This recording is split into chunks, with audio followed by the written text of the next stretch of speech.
আল্লাহ তাআলা কোরআনুল কারীমের মধ্যে বলেন, ইন্না আরাদনাল আমানাতা আলাস সামাওয়াতি ওয়াল আরদি ওয়াল জিবাল فأبين أن يحملنها وأشفقن منها وحملها الإنسان আল্লাহ তাআলা বলেন, আমি এই আমানত আসমানের কাছে, জমিনের কাছে, পাহাড়ের কাছে পেশ করলাম। আসমান, জমিন, পাহাড় এই আমানত গ্রহণ করলো না, ভীত শঙ্কিত হয়ে গেল। ওয়া হামালাহাল ইনসান, মানুষ এই আমানত বহন করলো। মুফাসসিরিনে কেরাম বলেন, কি সেই আমানত?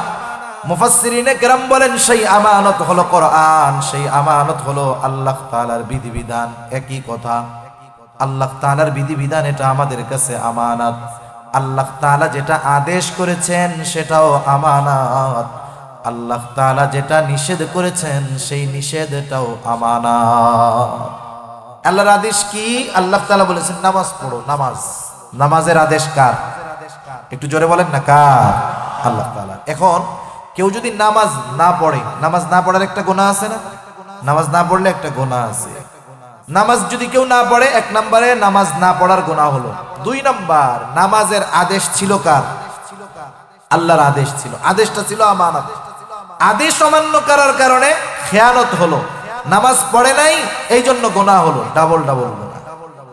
আবার দেখেন আল্লাহ তাআলা বললেন, সুদ খায়ও না, ঘুষ খায়ও না, হারাম খেয়ও না। এখন কেউ যদি সুদ খায়, সুদ খাওয়ার একটা গুনাহ। আবার আল্লাহ তাআলার নিষেধ ছিল, খবরদার সুদ খাবা না, নিষেধ ছিল। আল্লাহ তাআলার এই নিষেধটা ছিল আমানত। এখন এই নিষেধ অমান্য করার কারণে হয়ে যাবে খেয়ানাত। এই জন্য সকল প্রকার গুনাহ করা আল্লাহর পক্ষ থেকে নিষেধ। যখন আমরা কোনো গুনাহ করি, পাপ করি, যেই গুনাহটা করি, যেই কাজটা করি, পাপটা করি, তার বিপরীতে গুনাহ হয়। শুধু তাই না, গুনাহ করার দ্বারা প্রতিটা গুনার পেছনে আবার খেয়ানত থাকে। মনে করেন একজন হাতের গুনাহ করলো, চোখের গুনাহ করলো, চোখের গুনাহ করছে, এটার একটা গুনাহ তার আমল নামায় যোগ হয়ে যাবে। আর আল্লাহ তাআলা সেই জন্য বলেন, ইয়ালামু খাইনাতাল আয়ুনি ওয়া মা তুখফিস সুদূর। আল্লাহ তাআলা বলেন, তিনি জানেন তোমরা চোখের কি খেয়ানত করো। শুধু চোখের খেয়ানতের ব্যাপারে তিনি জানেন এমনটা নয়, তোমরা অন্তরের মধ্যে কি লুকায় রাখো দুনিয়ার কেউ জানে না, জানে কে? ওয়ানাশহাদু আল্লা ইলাহা ইল্লাল্লাহু ওয়াহদাহু লা শারীকা লাহু ونشهد أن سيدنا وسندنا وحبيبنا وطبيبنا وأولانا ومولانا محمد صلى الله تعالى عليه وعلى آله وأصحابه وبارك وسلم وبارك وسلم تسليما كثيرا كثيرا. أما بعد فأعوذ بالله من الشيطان الرجيم. بسم الله الرحمن الرحيم.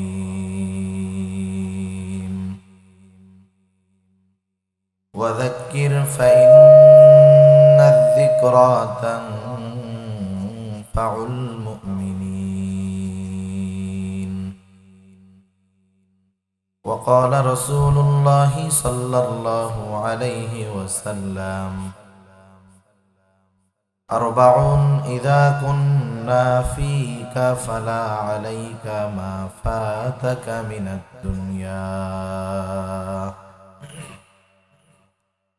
حفظ أمانة وصدق حديث وحسن خليقة وعفة في طعمة أو كما قال النبي صلى الله عليه وسلم صدق الله العلي العظيم وصدق رسوله النبي الكريم ونحن على ذلك من الشاهدين والشاكرين والحمد لله رب العالمين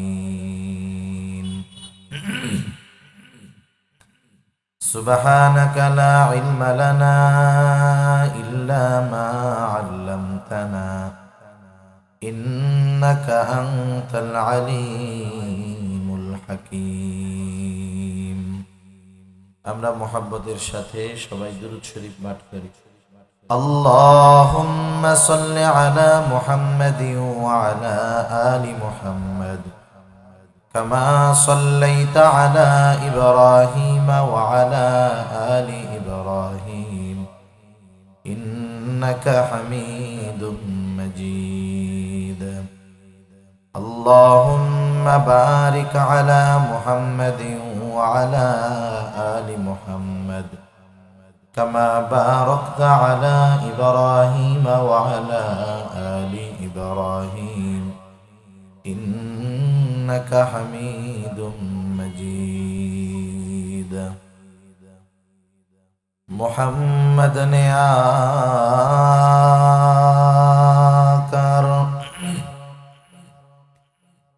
کفر کو مٹایا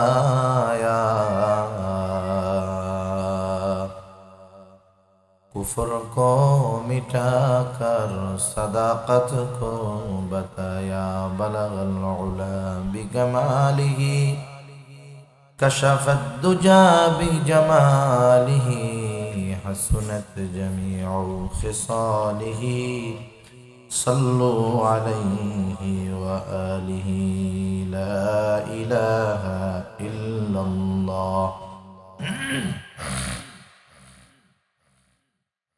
لا إله إلا الله لا إله إلا الله আমরা একটু জিকির করি জবান খুলে একটু জিকির করি লা ইলাহা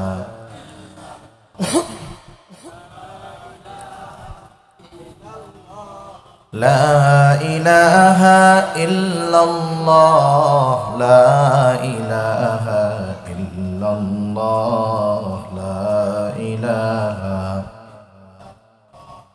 لا إله إلا الله لا إله إلا الله আওয়াজটা একটু শক্ত করে দাও বুঝলেন না একটু শক্ত করে নাও চিকন করে নাও বেল বেস তোমার এমনি ঠিক আছে لا إله إلا الله لا إله إلا الله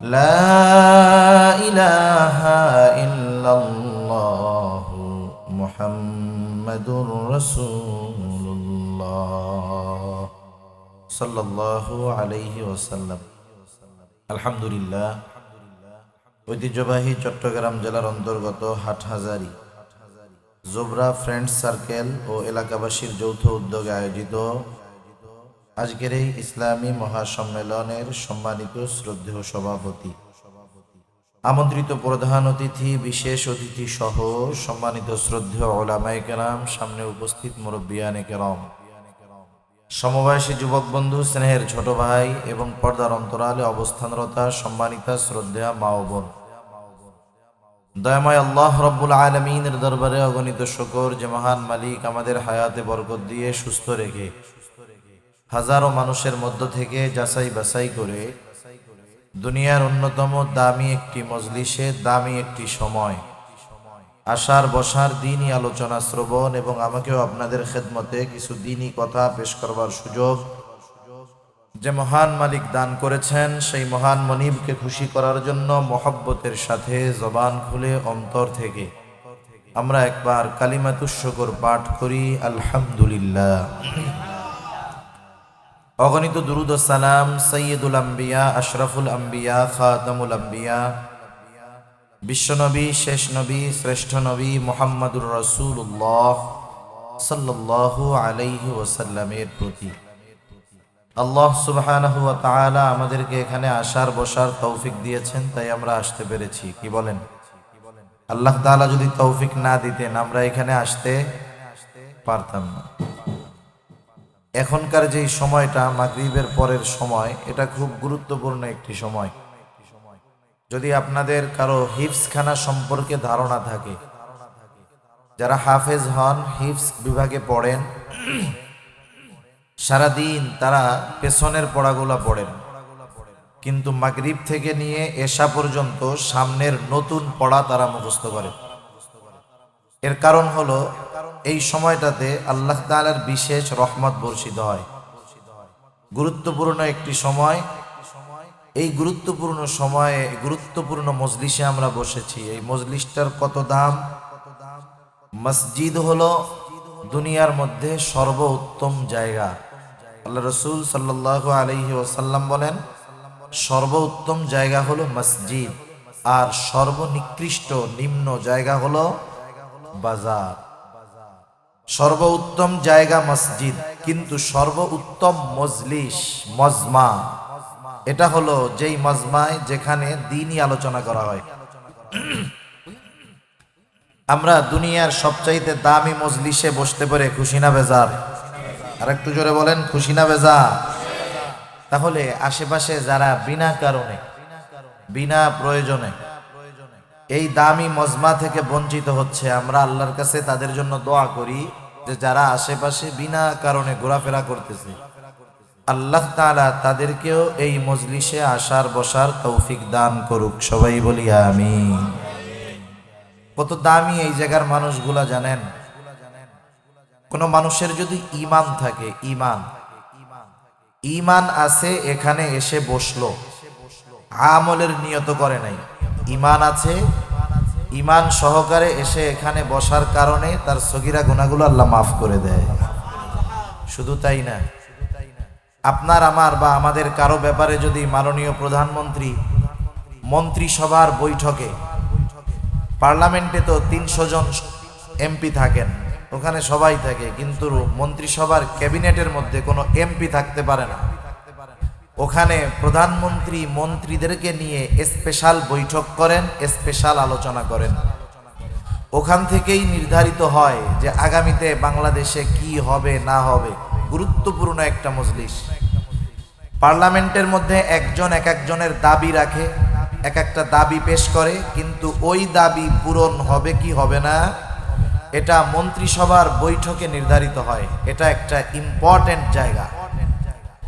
তা ওই রকম গুরুত্বপূর্ণ একটি মজলিসে সব মন্ত্রীদের সামনে যদি প্রধানমন্ত্রী আপনাদের বা আমাদের কারো প্রশংসা করে, যদি বলে যে ওই জোবরা গ্রামের একটা যুবক আব্দুর রহমান, যুবকটা খুব ভালো, প্রধানমন্ত্রী যদি মন্ত্রিসভার বৈঠকে বলে, আর বিশ্বস্ত সূত্রে যদি আপনার কাছে খবরটা আসে, আপনার এমপি সাহেব জানাইলো যে আব্দুর রহিম, প্রধানমন্ত্রী তো মন্ত্রিসভার বৈঠকে সব মন্ত্রীদের সামনে তোমার প্রশংসা করেছে, বলেন তো জোবরা এলাকার আব্দুর রহিম খুশি হবে না বেজার হবে?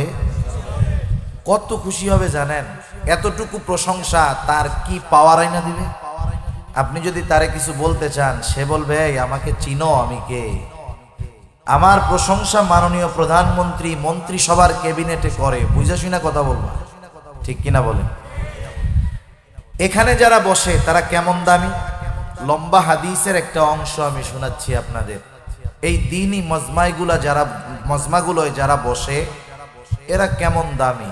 আমরা এখানে বসে তো দুনিয়ার কারো কথা বলি না, কোনো ব্যক্তির কথা বলি না, যাই বলি মূল উদ্দেশ্য হলো আল্লাহ সুবহানাহু ওয়া তাআলাকে সন্তুষ্ট করা, কিছু আমল শিখা, আমলে পরিণত করা। দামি এক মজলিস। রাসূলুল্লাহ সাল্লাল্লাহু আলাইহি ওয়াসাল্লাম বলেন, এই দ্বীনি মজলিসগুলোর মধ্যে যারা বসে, নবীজি বলেন ওয়াযাকারাহুমুল্লাহু ফী মান ইনদা, এই মজলিসে যেই মানুষই বসুক না কেন, আল্লাহ তাআলা তার নৈকট্যপ্রাপ্ত ফেরেশতাদের সামনে এই মজলিসে উপস্থিত মানুষদের সম্পর্কে আলোচনা করে। সুবহানাল্লাহ। আমি আপনি প্রধানমন্ত্রী, মন্ত্রিসভার ক্যাবিনেটে আলোচনা করলে খুশি হই। আল্লাহ তাআলা আমাদের কথা, আমাদের প্রশংসা ফেরেশতাদের সামনে করুক, এতে আমরা খুশি না? জোরে বলেন, খুশি না? তাহলে এই মজলিসে যারা আসে এরা অনেক দামি মানুষ। আল্লাহ তাআলা সবাইকে এইরকম দ্বীনি মজলিসে বেশি বেশি আসার বসার তৌফিক দান করুক।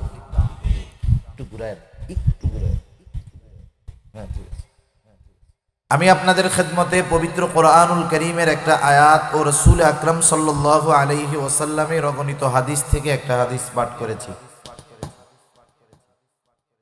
আল্লাহ সুবহানাহু ওয়া তাআলা উক্ত আয়াতে কারীমার মধ্যে রাসূল আকরাম সাল্লাল্লাহু আলাইহি ওয়াসাল্লামকে ওয়াজ করার নির্দেশ দিয়েছেন, আদেশ দিয়েছেন। ওয়াজ করার আদেশ যে শুধু আল্লাহ তাআলা দিয়েছেন তা নয়, বরং আল্লাহ তাআলা নিজেও আমাদেরকে ওয়াজ করেছেন। কোরআনুল কারীমের মধ্যে আয়াতের সংখ্যা কেউ বলেন ৬৬৬৬ আয়াত, কেউ বলেন ৬৬২৩ আয়াত। সংখ্যাটা যাই হোক, এই ৬৬৬৬ আয়াতের মধ্যে মাত্র ৫০০ আয়াত হলো বিধানাবলী সংক্রান্ত। কত আয়াত? ৫০০। বাকি থাকে কত? ৬১৬৬ আয়াত। এই ৬১৬৬ আয়াতের মধ্যে শুধু ওয়াজ, জান্নাতের ওয়াজ, জাহান্নামের ওয়াজ, পরকালের ওয়াজ, অতীতের নবীদের ঘটনার ওয়াজ, বিভিন্ন উপমা, উদাহরণ, মেসাল, এক্সাম্পল যাই বলেন না কেন, এগুলার ওয়াজ। আল্লাহ তাআলা ওয়াজ করেছেন নিজে ৬১৬৬ আয়াতে। শুধু নিজে ওয়াজ করেছেন তা না, রাসূলুল্লাহ সাল্লাল্লাহু আলাইহি ওয়াসাল্লামকে ওয়াজ করতে বলেছে কে? আল্লাহ তাআলা। আল্লাহ তাআলা বলেন ওয়াযাক্কির ফাইন্নায যিকরা তানফাউল মুমিনিন। আল্লাহ রাব্বুল আলামিন বলেন, আপনি ওয়াজ করেন, নসিহত করেন, উপদেশ দেন। কেন আপনি ওয়াজ করবেন? কেন নসিহত করবেন? কেন উপদেশ দিবেন? আল্লাহ তাআলাই বলেন ফাইন্নায যিকরা তানফাউল মুমিনিন, কারণ ওয়াজ, নসিহত, উপদেশ এটা মুমিনদের জন্য উপকারী। এই যে দেখেন যুবকেরা এলাকাবাসীর সহযোগিতায় একত্রে আয়োজন করেছে ওয়াজের আয়োজন, এটা কিন্তু অনেক উপকারী, আমাদের জন্য অনেক উপকারী বিষয় এই ওয়াজগুলা। রাসূলুল্লাহ সাল্লাল্লাহু আলাইহি ওয়াসাল্লাম সেজন্য আমাদেরকে ওয়াজ করেছেন। হাদিসের পাতায় পাতায় রাসূল আকরাম সাল্লাল্লাহু আলাইহি ওয়াসাল্লামের ওয়াজ আছে। আমি আপনাদের খেদমতে রাসূলুল্লাহ সাল্লাল্লাহু আলাইহি ওয়াসাল্লামের একটা নসিহত মাখা ওয়াজ, একটা হাদিস আপনাদের খেদমতে পাঠ করেছি। বড় গুরুত্বপূর্ণ একটা হাদিস, মুসনাদে আহমদের হাদিস। রাসূল আকরাম সাল্লাল্লাহু আলাইহি ওয়াসাল্লাম এই হাদিসের মধ্যে আমাদেরকে গুরুত্বপূর্ণ 4টি নসিহত তথা ওয়াজ করেছেন। 4টি বিষয়ের উপদেশ দিয়েছেন। কয়টি বিষয়? 4টি বিষয়। রাসূল আকরাম সাল্লাল্লাহু আলাইহি ওয়াসাল্লামের ওয়াজ নসিহতের উপরে আমল করতে পারলে প্রকৃত মানুষ হওয়া যায়। হাত পা থাকলেই মানুষ হয় না, চেহারা সুন্দর হলেই তাকে মানুষ বলে না। একজনের যদি চারিত্রিক বৈশিষ্ট্য খারাপ হয়, অনৈতিক ব্যক্তি হয়, জালেম হয়, চরিত্র তার যদি খারাপ হয়, আমরা অনেক সময় তাকে কি বলি? ওইটা মানুষ না, ওইটা মানুষদের মতো দেখতে, কিন্তু ওইটা জানোয়ারের চাইতে খারাপ। আমরা বলি না এরকম? কিন্তু একজন কালো মানুষ, দেখতে ভালো না, বংশ ভালো না, কিন্তু তার আখলাক ভালো, আমল ভালো, আদবওয়ালা, আমরা কি বলি? লোকটা যেই বংশের হোক, দেখতে যেমন হোক, ওইটা মানুষের মতো মানুষ। ঠিক কিনা বলেন? তার মানে বোঝা গেল সম্পদ, চেহারা, বংশ এগুলার কারণে মূলত মানুষ বলে মানুষ বিবেচিত হয় না, মানুষ হওয়ার জন্য কিছু গুণাবলীর প্রয়োজন হয়, কিছু জিনিস গ্রহণ করতে হয়, কিছু জিনিস ত্যাগ করতে হয়। যারা কিছু জিনিস গ্রহণ করতে পারে আর কিছু বদ খাসলাত ত্যাগ করতে পারে, এরা দেখতে যেমন হোক, বংশ যেমন হোক, এরা আল্লাহ তাআলার কাছে মানুষ বলে বিবেচিত হয়। ঠিক কিনা বলেন? আর যারা আমরা প্রকৃত মানুষ হতে পারবো, এদের দুনিয়া আখেরাতে কোনো চিন্তা নাই। কারণ প্রকৃত মানুষের মতো মানুষ যারা, এদের দুনিয়া আখেরাতের সব কিছুর জিম্মাদারি কে নেয়? আল্লাহ তাআলা নেয়। সেজন্য জীবন গড়ার জন্য, মানুষের মতো মানুষ হওয়ার জন্য আমাদেরকে ভালো কিছু গুণাবলী অর্জন করার দরকার। আমি রাসূল আকরাম সাল্লাল্লাহু আলাইহি ওয়াসাল্লামের যে হাদিসখানা পাঠ করেছি, উক্ত হাদিসের মধ্যে আল্লাহ তাআলা, আল্লাহর নবী প্রকৃত মানুষ হওয়ার জন্য যেই গুণাবলীগুলা দরকার, এর মধ্যে থেকে গুরুত্বপূর্ণ কয়েকটা গুণাবলী আল্লাহর নবী বর্ণনা করেছেন। শুধু তাই না, এই গুণাবলীগুলা যদি কেউ অর্জন করে, তার দুনিয়ার লাভ আছে। এই গুণগুলা অর্জনের মাধ্যমে শুধু যে পরকালে লাভ হবে তা না, দুনিয়াতেও লাভ হবে। দুনিয়া পাওয়ার নসিহত নবীজি করেছেন। এই 4 গুণ যে অর্জন করবে, আল্লাহ রাসূল সাল্লাল্লাহু আলাইহি ওয়াসাল্লাম বলেছেন, দুনিয়ার সম্পদ না থাকলেও দুনিয়ার কোনো কিছু তার মিস হবে না। সুবহানাল্লাহ। তাহলে আমরা দুনিয়া পাওয়ার জন্য হইলো একটু শুনি, কি বলেন? قال رسول الله صلى الله عليه وسلم أربع إذا كنا فيك فلا عليك ما فاتك من الدنيا। রাসূলুল্লাহ সাল্লাল্লাহু আলাইহি ওয়াসাল্লাম বলেন, আরবাউন, 4টি জিনিস, ইদা কুন্না ফিকা ফালা আলাইকা, যখন তোমাদের কারো মধ্যে থাকবে। কয়টা জিনিস? একটু জোরে বলেন, আবার বলেন, কয়টা জিনিস?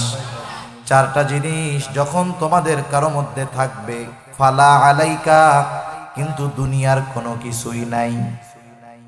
4টি গুণ আছে কিন্তু দুনিয়ার কোনো সম্পদ নাই। নবীজি বলেন, তাতে কি কোনো অসুবিধা নাই?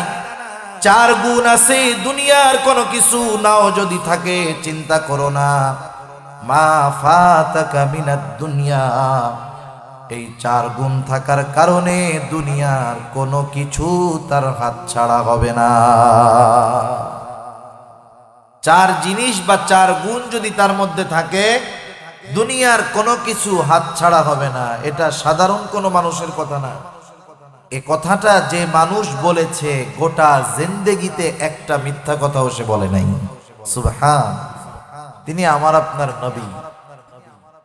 এখন 1 নাম্বার প্রশ্ন হলো, দুনিয়ার সম্পদ যদি না থাকে, তাইলে দুনিয়া হাতছাড়া হইল না, এটা কেমন কথা? আমি 2টা উদাহরণ দিলে বুঝতে সহজ হবে যে দুনিয়াতে থাকলেই খাওয়া যায় না, আর না থাকলেই যে খাইতে পারে না, বিষয়টাও এমন না। কথা বুঝতেছেন আপনারা? একটু দিলের কান সজাগ রেখে, মানে অন্তরের তো একটা কান আছে, কান যে শুধু যে এই চামড়ার 2টা কান তা না, এই অন্তরের সাথেও একটা কান আছে। চামড়ার কান দিয়ে শোনা যায়, শ্রবণ করা যায়, কিন্তু বোঝার জন্য হৃদয়ের কানের দরকার হয়। চামড়ার কান তো গরু ছাগলেরও আছে, ওরাও শোনে। গরু ছাগল শোনে না? বরঞ্চ মানুষের চাইতে কিছু কিছু জীবজন্তুর শ্রবণ শক্তির মাত্রা অনেক বেশি। আমাদের শ্রবণ শক্তির একটা লিমিটেশন আছে, তাই না? একটা পর্যায়ে আমরা শুনি, একটা সময় যদি ওই মাত্রা অতিরঞ্জিত হয়ে যায়, অতিরিক্ত আওয়াজ হওয়ার পরে আর আমরা শুনতে পাই না। কিন্তু কিছু কিছু প্রাণী আছে এমন আওয়াজ শোনে যেগুলো আমরা শ্রবণ করতে পারবো, কল্পনাও করতে পারি না। তাহলে বোঝা গেল, শ্রবণ শক্তি বেশি হলেই যে একজন মানুষ বুঝতে পারবে তা না। যার অন্তর ঠিক আছে, অন্তরের কান সজাগ আছে, সে বুঝতে পারবে। আর মানুষ যেটা বুঝতে পারে সেটা তার স্মরণ থাকে বেশি দিন, ঠিক না? আপনারা তো অনেক মানে ভার্সিটির পাশে তো শিক্ষিত মানুষ, আপনারা বুঝবেন, এটা বোঝা যাবে। কারণ আপনারা যখন অঙ্ক করছেন, অঙ্ক বলেন তো, অঙ্ক মুখস্থ করলে টিকবে কয়দিন? 1 সপ্তাহ টিকবে অঙ্ক মুখস্থ যদি কেউ করে। কিন্তু কেউ যদি একটা অঙ্ক বুঝে 50 বছর পরেও ওই অঙ্ক যদি তার সামনে দেওয়া হয়, সে পুরাপুরি না পারুক, যতটুকু করবে নির্ভুল করবে, কারণ সে অঙ্ক সূত্র অনুসারে বুঝতে পেরেছে। ঠিক কিনা বলেন? এজন্য মানুষ যেটা বুঝতে পারে এর স্থায়িত্ব বেশি হয়। আর যেটা বুঝতে পারে স্থায়িত্ব বেশি হওয়ার কারণে স্মরণে থাকে, আমল করা সম্ভব হয়। আর যদি শুধু কেউ শোনে, শুনতে ভালো লাগতেছে শুনি, বুঝি আর না বুঝি, তাইলে হুজুর এইখান থেকে ওঠার আগে যা শুনছে সব হজম হয়ে যাবে। ঠিক কিনা বলেন? এজন্য আমরা বুঝবার নিয়তে শুনবো। আল্লাহ তৌফিক দান করুন। প্রথমে যেটা বলতে চাই, থাকলেই যে খাইতে পারে তা না, আর না থাকলেই যে পায় না, বিষয়টা এমনও নয়। যেমন মনে করেন আপনাদের চট্টগ্রাম শহরে অনেক সম্পদওয়ালা আছে, এমনও মানুষ আছে কোটি কোটি টাকার মালিক, দৈনিক তার লক্ষ লক্ষ টাকা ইনকাম, লাভ। এমনও মানুষ আছে সমাজের মধ্যে অভাব নাই। মনে করেন এই মানুষটা অসুস্থ হয়ে গেল। যারা সম্পদের পেছনে বেশি ছোটে, ওরা অল্প অসুস্থ হলে মৃত্যুকে ভয় পায় বেশি। সম্পদওয়ালা দুই ধরনের হয়। এক ধরনের সম্পদওয়ালা হলো দিনদার সম্পদওয়ালা, যারা দিনকে প্রাধান্য দেয়, এরপরে দুনিয়া ইনকাম করে। নামাজ, রোজা, হজ, যাকাত, দান, সাদকা, এই সব বিষয় আগে, এরপরে তার দুনিয়ার লাইন। এরকম অনেক কোটিপতি আছে না নাই, যে দিনের ব্যাপারে সে খুব কঠোর। আবার কিছু মানুষ আছে সম্পদ উপার্জন করতে গিয়ে দিনকে বাদ দিয়ে দিছে। সে দিনকে একটা অপশনাল বিষয় মনে করে, যে সপ্তাহে একদিন জুমা পড়লাম, প্রতি বছর 2 ঈদের নামাজ পড়লাম, মাঝে মধ্যে কেউ মারা গেলে জানাজা পড়লাম, এটাই মনে হয় দিন। দুনিয়ামুখী সম্পদওয়ালা যারা, দিন পরিত্যাগ করে যারা টাকাওয়ালা হয়েছে, এরা মৃত্যুকে বেশি ভয় পায়। মনে করেন লোকটা অসুস্থ হয়ে গেল, আর এখন যেই জামানা, অল্প অসুস্থ হলেই মানুষ ভয় পেয়ে যায় বেশি।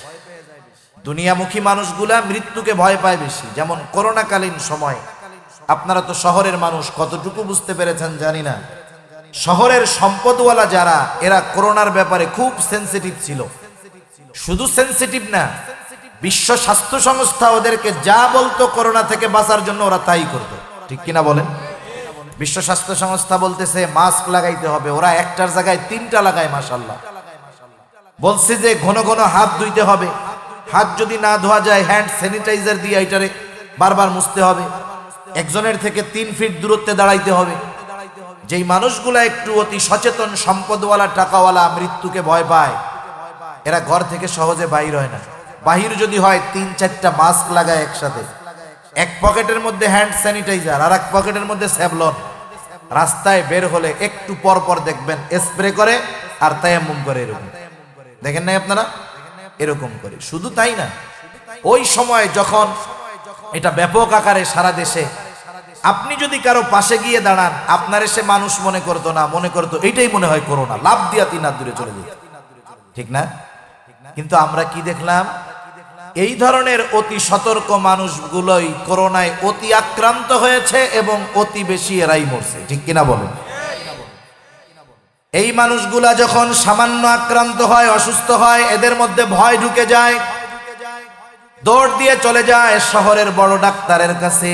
ডাক্তারও বোঝে টাকাওয়ালা, আমি যদি ওকে অল্প টাকার ওষুধ দেই, ওর ওতে ইতমিনান হবে না, অন্তরের প্রশান্তি আসবে না। এই জন্য সম্পদওয়ালা, টাকাওয়ালা মানুষ যারা, ডাক্তারেরা ওদের কোনো অসুস্থতা না থাকলেও ইচ্ছা করে 50,000 টাকার টেস্ট দেয়।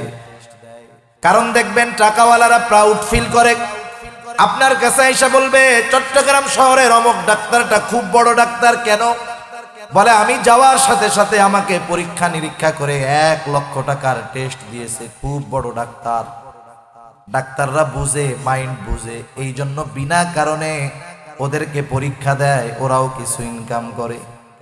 যাই হোক, তাকে পরীক্ষা দেওয়া হলো। 2-3 দিন পর পরীক্ষার ফলাফল নিয়ে, রিপোর্ট নিয়ে ডাক্তারের কাছে হাজির। ডাক্তার রিপোর্টটা দেখে বলে, শোনেন ভাই, আপনার শারীরিক অবস্থা কিন্তু ভালো না। আপনার হার্ট সমস্যা, হৃদরোগের সমস্যা, ডায়াবেটিক্সের সমস্যা, উচ্চ রক্তচাপ, সাথে সাথে কিডনিতেও একটু সমস্যা ধরা দিয়েছে। এখনের প্রফেশনাল বড় বড় রোগ হলো এইগুলা। ও যখন শুনতে পারছে কিডনি সমস্যা, হার্টের সমস্যা, ডায়াবেটিস, উচ্চ রক্তচাপ, সে প্রচন্ড ভীত হয়ে গেল। ডাক্তার এবার তাকে বলতেছে, শোনেন, আপনি যদি বাকি জিন্দেগি সুস্থ অবস্থায় অতিবাহিত করতে চান, তাহলে আমি যেই প্রেসক্রিপশন দিব, আমি যা বলবো হুবহু আপনাকে তা শুনতে হবে। এবার ডাক্তার যা বলবে তারা তাই শুনবে, কোনো সন্দেহ নাই। আপনাদের এলাকায় আছে কিনা জানি না, আমি আমাদের ঢাকায় মাঝে মধ্যে দেখি ফজরের আগে উঠে একদল মুরব্বী দৌড়ায়, ট্রাউজার গেঞ্জি পরে দৌড়ায়। কেন দৌড়ায়? ডায়াবেটিক্স হয়ে গেছে, বিভিন্ন শারীরিক সমস্যার কারণে ডাক্তার সকালবেলা দৌড়াইতে বলছে। কারণ একবারে সকালের অক্সিজেনটা থাকে পিওর, গাড়ি গুড়ি চলে না, ধুলাবালি থাকে না, পিওর অক্সিজেন নিবেন আর দৌড়াদৌড়ি করবেন। অথচ এই সকালবেলায় ওঠার আদেশ ডাক্তারের আগে কে দিয়েছে? সেই সময় কিন্তু ওঠে নাই। ডাক্তার যখন উঠতে বলছে অ্যালার্ম দিয়ে সে ভোর 4টায় উঠে দৌড়ায়, কিন্তু আল্লাহর ডাকে যদি আগের থেকে সাড়া দিত এই গজব তারে পাইতো না, ঠিক কিনা? ডাক্তার যা বলবে এখন সে হুবহু তাই শুনবে। ডাক্তার তাকে কিছু ওষুধ দিয়ে বলল, শোনেন এগুলা সেবন করবেন, সাথে সাথে আগামী 6 মাস আমি যা খাইতে বলি তাই খাবেন। কি খাবেন আপনি? পরিবারের মানুষ যা খায় খাক, আগামী 6 মাস আপনার খাবার হলো আতপ চাউল। চিনেন আপনারা আতপ চাউল? চট্টগ্রামের মানুষ আপনারা তো আতপ চাউল খান। ডাক্তার বলল, শোনেন আপনি আগামী 6 মাস খাবেন আতপ চাউলের জাউ। জাউ চিনেন? নরম করে পাতলা করে রান্না করে আতপ চাউলের জাউ। এটা কিন্তু খুব প্রোটিন একটা খাবার, খুব উপকারী খাবার। তবে শর্ত হলো আপনার যেহেতু উচ্চ রক্তচাপের মাত্রাটা বেশি, আপনি আতপ চাউলের জাউ খাবেন, তবে তার মধ্যে লবণ দিতে পারবেন না। এখন আমারে বলেন, মশলা তেল যতই দেন, লবণ যদি খাবারে না হয়, স্বাদ আছে? এটা গরু ছাগলেও খায় না। গরু ছাগল যদি কেউ লালন পালন করে থাকেন বুঝবেন, গরু ছাগলকে খাবার দিলে ও আগে অন টেস্ট করে, অন টেস্ট, জিব্বা দিবে ওই জায়গায়, জিব্বা লাগায় যখন দেখবে লবণ হয় নাই, ও খাবে না, আস্তে ওইটার থেকে মুখ ফিরায় নিয়ে চলে যাবে। তাহলে ওই লোকের সম্পদের অভাব নাই। কিন্তু আল্লাহ তাআলা যদি চায় এমন সিস্টেম করবে, এমন খাবার খাওয়াইতে পারে যেই খাবার গরু ছাগলেও খায় না, ঠিক কিনা বলেন? তার জন্য বললাম যে দেখেন, দুনিয়ায় অভাব নাই তার, কিন্তু খাইতে পারে না, কারণ খাইতে দেয় না কে? আবার দুনিয়ায় নাই তাকে কে খাওয়ায়? আল্লাহ তাআলা খাওয়ায়। কেমনে খাওয়ায়? আমাদের এলাকায় যদি কাউকে ইমাম হিসাবে নিয়োগ দেওয়া হয়, অধিকাংশ ক্ষেত্রে ইমামের খাবারের সিস্টেম হলো, যেই মহল্লার ইমাম তিনি ওই মহল্লার প্রতিটা বাড়িতে এক এক দিন ওনার খাবারের ব্যবস্থা। মনে করেন ওনার মহল্লায় 60টা পরিবার আছে, 60টা পরিবার, নিয়ম হলো এক এক ফ্যামিলিতে ওনার খাবার হলো এক এক দিন। 2 মাসে এক বাসায় খাবার খায় কয়দিন? জোরে বলেন। একদিন। যেই বাড়িতেই খাবার, আগের দিন ওই বাড়ির চাচি মুরব্বী চাচাকে অথবা তার ছেলেকে বলে, শোনো আগামী দিন হুজুরের খাবার কিন্তু আমাদের বাড়ি। আমরা নিজেরা প্রতিদিন যা খাই না খাই সেটা ভিন্ন কথা, কিন্তু হুজুর 2 মাসে মাত্র একবার খায়। ইমাম সাহেব, আমরা যা খাই তা তো হুজুরকে খাওয়ানো যাবে না। এক কাজ করো, বাজার থেকে একেবারে খাঁটি ভালো গরুর গোশত আনবা, একটা ভালো মুরগিও কিনে আইনো, রূপসাদা মাছ কিনে আইনো, ইলিশ মাছ কিনে আইনো। যাই হোক, হুজুর একটু বেশি খাওয়া দাওয়া হবে তো এক কাজ কইরো, ফুলকলি থেকে ভালো একটা দইও নিয়ে আইসো।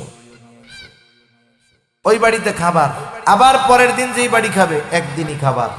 এইভাবে হুজুরের চলতেছে, ইমাম সাহেবের চলতেছে। মাসের শেষে হিসাব করলে দেখা যাবে ইমাম সাহেব 1 মাসে আল্লাহ তাআলা ওনাকে যেই পরিমাণ খাওয়াইছে, ওই খাবার যদি ওনাকে টাকা দিয়ে কিনে খাওয়া লাগতো, ওনার মসজিদ থেকে যেই বেতন দেয়, ওই 1 মাসের খাবার টাকা দিয়ে কিনে খাওয়া লাগলে 6 মাসের বেতন লাগতো ওনার। এখন তো ওনার কিনে খাওয়ার সামর্থ্য নাই, কিন্তু খাওয়ায় কে? আমি 2টা উদাহরণ দিলাম আর কি, যে থাকলেই খাইতে পারে এমনটা নয়, আবার দুনিয়ায় সম্পদ নাই আল্লাহ তাআলা যে খাওয়ায় না, বিষয়টা এমনও নয়। এজন্য নবী বলেন 4টি গুণ তোমরা অর্জন করো। দুনিয়ার সম্পদ যদি নাও থাকে তথাপি তোমাদের দুনিয়াটা হাত ছাড়া হবে না। 4টি গুণ। 1 নম্বর গুণ নবীজি বলেন হিফযু আমানাতিন, আমানাতের হেফাজত করা। 2 নম্বর নবীজি বলেন সিদকু হাদিসিন, সত্য কথা বলা। তিন নাম্বার নবীজি বলেন হুসনু খলিকাতিন, উত্তম চরিত্রের অধিকারী হওয়া। চার নাম্বার নবীজি বলেন ওয়াইফাতুন ফি তুমাতিন, হালাল খাবার ভক্ষণ করা। কয়টা হলো? চারটা। এক নাম্বার নবীজি বলেন হিফযু আমানাতিন, আমানতের হেফাজত করা। খেয়াল দিয়ে শুনবো আমরা, আমানতের হেফাজত গুরুত্বপূর্ণ একটি বিষয়। একটা মানুষ যদি প্রকৃত মুমিন হতে চায় তাহলে অবশ্যই তাকে আমানতদার হতে হবে, আমানতের হেফাজতকারী হতে হবে। কারণ আমানতের হেফাজত করা এটা প্রকৃত মুমিনের আলামত, আর আমানতের খেয়ানত করা এটা প্রকৃত মুনাফিকের আলামত। রাসূল আকরাম সাল্লাল্লাহু আলাইহি ওয়াসাল্লাম আমাদেরকে প্রকৃত মুনাফিকের আলামতগুলা জানায় দিয়েছেন। আমাদের কাজ হলো মুনাফিকের আলামতগুলা শুধু জানা তা নয়, জানার সাথে সাথে আমাদের মধ্যে যদি মুনাফিকের আলামতের কোনো আলামত থাকে সেগুলাকে বাহির করা, সেগুলা ত্যাগ করা। মুনাফিকের আলামত কি? রাসূল আকরাম সাল্লাল্লাহু আলাইহি ওয়াসাল্লাম এক হাদিসের মধ্যে বলেন মুনাফিকের আলামত হলো তিনটা, আর এক হাদিসের মধ্যে নবী বলেন মুনাফিকের আলামত হলো চারটা। প্রকৃত মুনাফিকের এক নম্বর আলামত নবীজি বলেন ইদা হাদ্দাসা কাযাবা। প্রকৃত মুনাফিকের এক নম্বর আলামত, মুনাফিক যখন কথা বলে মিথ্যা কথা বলে। দুই নম্বর নবীজি বলেন ইদা ওয়াদা আখলাফা। মুনাফিক যখন ওয়াদা করে ওয়াদা খেলাফ করে। তিন নাম্বার ইদা তুমিনা খানা। মুনাফিকের কাছে আমানত রাখলে আমানতের খেয়ানত করে। চার নাম্বার ওয়া ইদা তাখাসামা ফাজারা।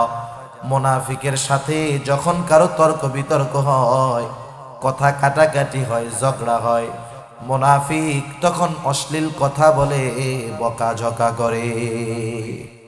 এগুলা প্রকৃত মুনাফিকের আলামত। এখন বলেন আমাদের মধ্যে তো মিথ্যাবাদী আলহামদুলিল্লাহ নাই, নাই তো? না আছে? ওয়াদা খেলাফকারী আছে না নাই? আছে। একজন একজনের থেকে টাকা দান নিছে, টাকা চাই, কই দিয়া দিমুনি আগামী মাসের 2 তারিখ, আগামী মাসের 2 তারিখে গেছে। কারে বেটা তোর টিয়া কি মাইরা খামো বেটা, 500 টাকার লেগে এমন করস খালি বেটা, যা যা দিয়া দিমুনে আগামী মাসের 3 তারিখ আইস। মানে আপনি টাকা দিয়ে আরো বিপদে পড়ে যাবে, চাইলে আরো বিপদ, ঠিক না? এরকম ওয়াদা খেলাফকারী বিভিন্ন ভাবে আছে। এরপরে দেখেন আমানতের খেয়ানত করা এটা প্রকৃত মুনাফিকের অন্যতম আলামত। অথচ আমানতের হেফাজত করা কতটা গুরুত্ব, রাসূল আকরাম সাল্লাল্লাহু আলাইহি ওয়াসাল্লাম বলেন লা ঈমানা লিমান লা আমানাতা লা। নবীজি বলেন যার মধ্যে আমানতদারিতা নাই তার ঈমান নাই। আমানতদারিতা যার মধ্যে নাই তার মধ্যে মুনাফিকের আলামত আছে, তার ঈমান পরিপূর্ণ না। নবীজি আমানতদারিতাকে ঈমানের সাথে সম্পৃক্ত করেছেন।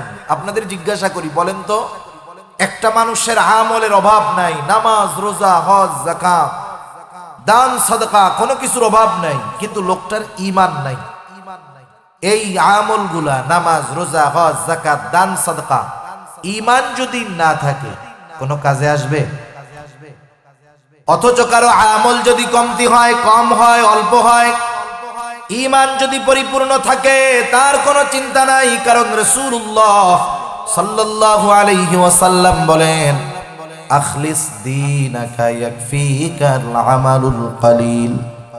নবীজি বলেন তোমার ঈমান খাঁটি করো, অল্প আমল নাজাতের জন্য যথেষ্ট হয়ে যাবে। কিন্তু ঈমান খাঁটি না, ঈমান অসম্পূর্ণ, ঈমানের মধ্যে ত্রুটি, আমলের অভাব নাই, ঈমান পরিপূর্ণ না হওয়ার কারণে হয়তো ওই ব্যাপক আমলগুলা আল্লাহর দরবারে গৃহীত হবে না, কবুল হয়তো হবে না। এজন্য ঈমান যদি পরিপূর্ণ করতে হয় আমাদেরকে আমানতদার হতে হবে। কি হইতে হবে বলেন? আমানতদার।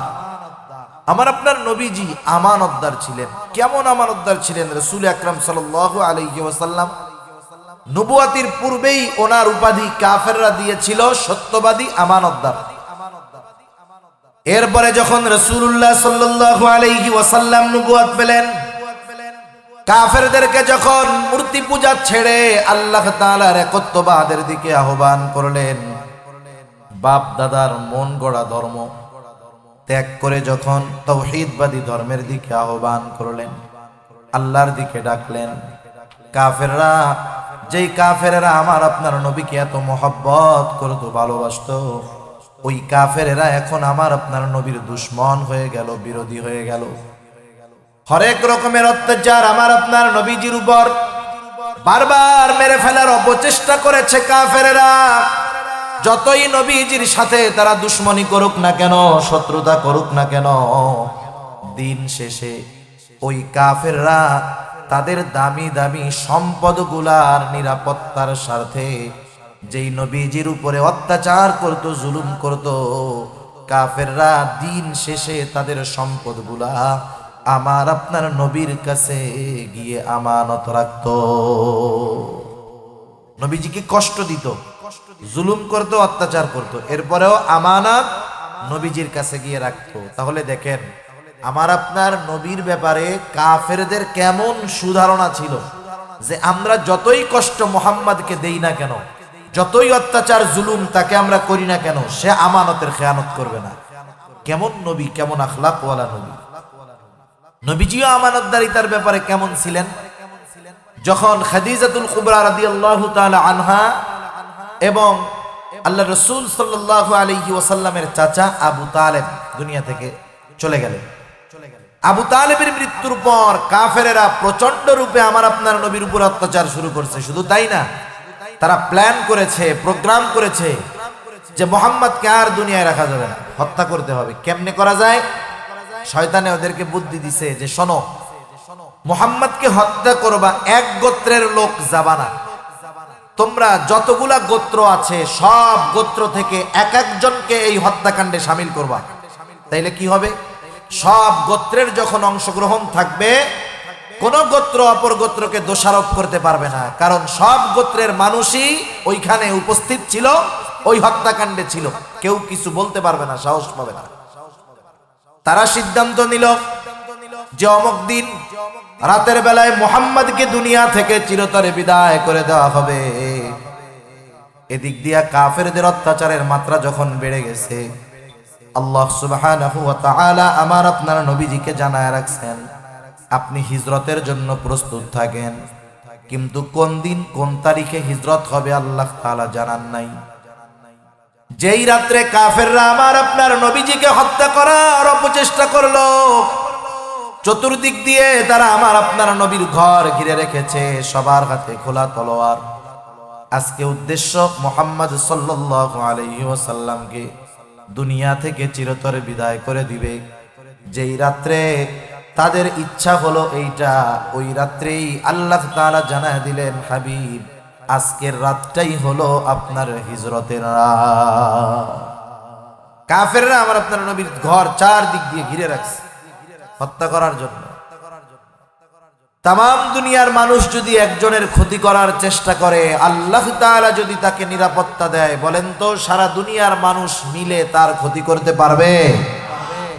আল্লাহ তাআলা যদি কারো কোনো ক্ষতি করতে চায়, তাম দুনিয়ার মানুষ যদি তাকে নিরাপত্তা দেয়, বিপদ থেকে বাঁচানোর চেষ্টা করে, সারা দুনিয়ার সর্বশক্তি মিলে ওই ব্যক্তিকে আল্লাহ তাআলার বিপদ থেকে কেউ হেফাজত করতে পারবে না। আল্লাহু খায়রুন হাফিজা, আল্লাহ তাআলা হলেন উত্তম নিরাপত্তা দানকারী। রাসূল আকরাম সাল্লাল্লাহু আলাইহি ওয়াসাল্লাম চতুর্দিকে কাফেররা ঘর ঘিরে রাখছে।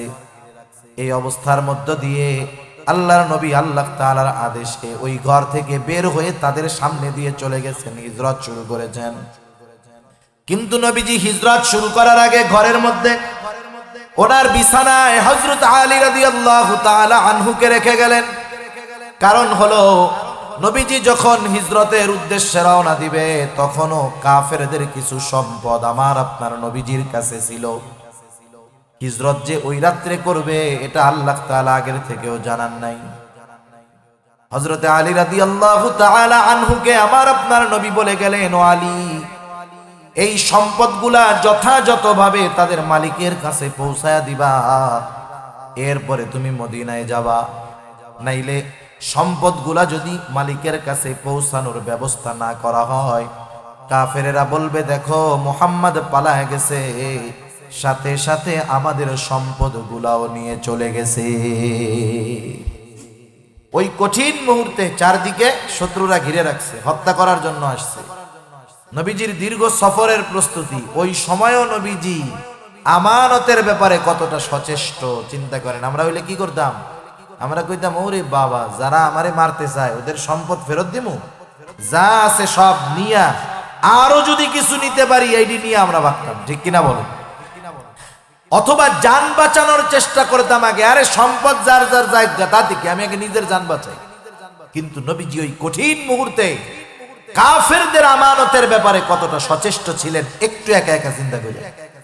এখন আসেন, আমাদের আমানতদারিতার অবস্থা কি একটু বোঝার দরকার আছে না নাই? আমাদের আমানতদারিতার অবস্থা কি? আর আমরা আমানতদারিতা বলতে কি বুঝি? আমরা আমানতদারিতা বলতে বুঝি, আপনি আমার কাছে 500 টাকা রাখলেন, যথাসময়ে আপনার টাকাটা আমি ফেরত দিয়ে দিলাম। আপনি মনে করেন আমি বড় আমানতদার, হুজুর বড় আমানতদার, আর আমিও টাকাটা ফেরত দিয়ে মনে করি আমিও বড় আমানতদার। তার মানে আমানত আমরা শুধুমাত্র টাকা পয়সা লেনদেনের মধ্যে সীমাবদ্ধ করে ফেলেছি, কিন্তু আমানত এতটুকুর মধ্যে সীমাবদ্ধ নয়, বরং আমানত হলো ব্যাপক এক জিনিস। এগুলো যদি আমরা না জানি তাইলে পদে পদে নিজেদের অজান্তে আমরা খেয়ানতকারী হয়ে যাব। সেজন্য আমানত কোথায় কোথায় আছে আপনাদের জানার দরকার আছে। তো 1 নম্বরে আমানত হয় সম্পদের মধ্যে আমানত। সম্পদের মধ্যে আমানত, সম্পদের মধ্যে আমানত এটা কেমন জিনিস? আমার কাছে অথবা আপনাদের কারো কাছে যদি কারো সম্পদ থাকে, ওই সম্পদের মালিকের যদি অজানাও থাকে যে তার কিছু সম্পদ আপনার কাছে আছে কিন্তু ওর জানা নাই, এরকম অবস্থাও যদি হয়, তাহলে আমার আপনার দায়িত্ব হলো, আমি যেহেতু জানি ওই লোকটা এই সম্পদের মালিক, তার যদিও জানা না থাকে, আমার দায়িত্ব হলো তার সম্পদটা অবশ্যই তার কাছে ফিরাইয়া দেওয়া। সেজন্য আমার আপনার কাছে যদি কারো সম্পদ থাকে, এটা প্রকৃত মালিকের কাছে পৌঁছায় দিতে হবে। সম্পদের ক্ষেত্রে আমানতটা এরকম। এখন আমাদের সমাজে সম্পদের ক্ষেত্রে খেয়ানত হয়, খেয়ানতের অভাব নাই, অনেক পদ্ধতিতে হয়। সম্পদের ক্ষেত্রে খেয়ানত কেমনে হয়, একটা দুইটা পদ্ধতি আমি আপনাদের বলি। 1 নাম্বার উদাহরণ, মনে করেন 2 জন ভাই, 2 ভাই, বড় ভাইয়ের 2টা নাবালক বাচ্চা, একেবারে ছোট।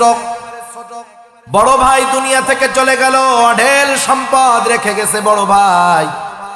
ওই ছোট ইয়াতিম নাবালক বাচ্চা, ওদের বাবাও দুনিয়া থেকে চলে গেছে, দাদাও নাই, মাও নাই। এই ইয়াতিম নাবালক বাচ্চা এবং ওই বাচ্চাদের রেখে যাওয়া সম্পদ, বাবার রেখে যাওয়া সম্পদ, বলেন তো ওই ইয়াতিম বাচ্চা এবং ইয়াতিম বাচ্চার বাবার রেখে যাওয়া সম্পদগুলার অভিভাবক এখন কে হবে? কে হবে? চাচা হবে। চাচা। চাচার দায়িত্ব কি? চাচার দায়িত্ব হলো ভাইয়ের রেখে যাওয়া সম্পদগুলা যথাযথভাবে হেফাজত করা। ইয়াতিম বাচ্চাদের লালন পালন করতে, মানুষ করতে যেই সম্পদ ব্যয় হবে, ওই ভাইয়ের সম্পদ থেকেই তার সন্তানদের পেছনে ব্যয় করবে, সমস্যা নেই। আর ওই ইয়াতিম বাচ্চারা যখন বড় হবে, সম্পদ রক্ষণাবেক্ষণ করার যোগ্যতা অর্জন করবে, যেই সম্পদগুলা থাকবে যথাযথভাবে চাচা ওই ভাতিজাদেরকে বুঝাইয়া দিবে যে তোমার বাবা এই সম্পদ রেখে গেছে, এই জমি, এই দোকান, এগুলা তোমাদের। কিন্তু আমাদের সমাজে কি হয়, যদি বড় ভাইয়ের অঢেল সম্পদ থাকে, বড় ভাইয়ের ইয়াতিম বাচ্চা যদি থাকে, বড় ভাইয়ের মৃত্যুতে ছোট ভাই কষ্ট পায় না, বরং চিন্তা করে আরো ভালো হইছে। কেন ভালো হইছে? আমি তো সম্পদ কিছু করতে পারি নাই, আমার তো বড় ভাইয়ের একেবারে হাটহাজারি রোডের পাশে 10 শতক জমি আছে, যেই দাম, ওই 10 শতক যদি কোনো মতে আমি দখল দিতে পারি, ওইখানে যদি একটা মার্কেট বানাইতে পারি, আমার জিন্দেগিতে আর কি লাগে? আমিও তো বৈশা বৈশা খাবো, আমার পোলাপান গুলাও বৈশা বৈশা খাবে, পরবর্তী প্রজন্মের আর চিন্তা নাই। এইবার ওই চাচা ইয়াতিম বাচ্চাদেরকে ঠকায়া ওই 10 শতক জমি নিজের নামে যে কোনো সিস্টেমে দখল দিয়ে খায়, ইয়াতিমের হক নষ্ট করে, আমানতের খেয়ানত করে, বান্দার হক নষ্ট করে। বলেন এই রকম চাচা সমাজে কম বেশি আছে না নাই?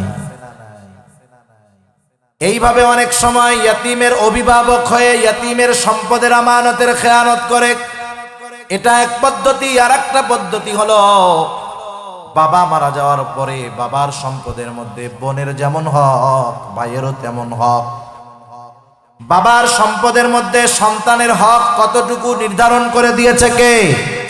আরো জোরে বলেন কে? আল্লাহ তাআলা কোরআনুল কারীমের মধ্যে বলেন, ইউসিকুমুল্লাহু ফি আওলাদিকুম লিযযাকারি মিসলু হাযযিল উনসায়াইন। আল্লাহ রাব্বুল আলামিন বলেন, ইউসিকুমুল্লাহ, আল্লাহ তাআলা তোমাদেরকে ওসিয়ত করতেছেন। ওসিয়ত, আল্লাহ তাআলা যেটা ওসিয়ত করে সেটা চূড়ান্ত রায় হয়ে যায়। দুনিয়ার জজ কোর্টের রায় হাইকোর্ট যদি চায় তথা সুপ্রিম কোর্ট যদি চায়, জজ কোর্টের রায়কে ব্যান্ড করে দিতে পারে।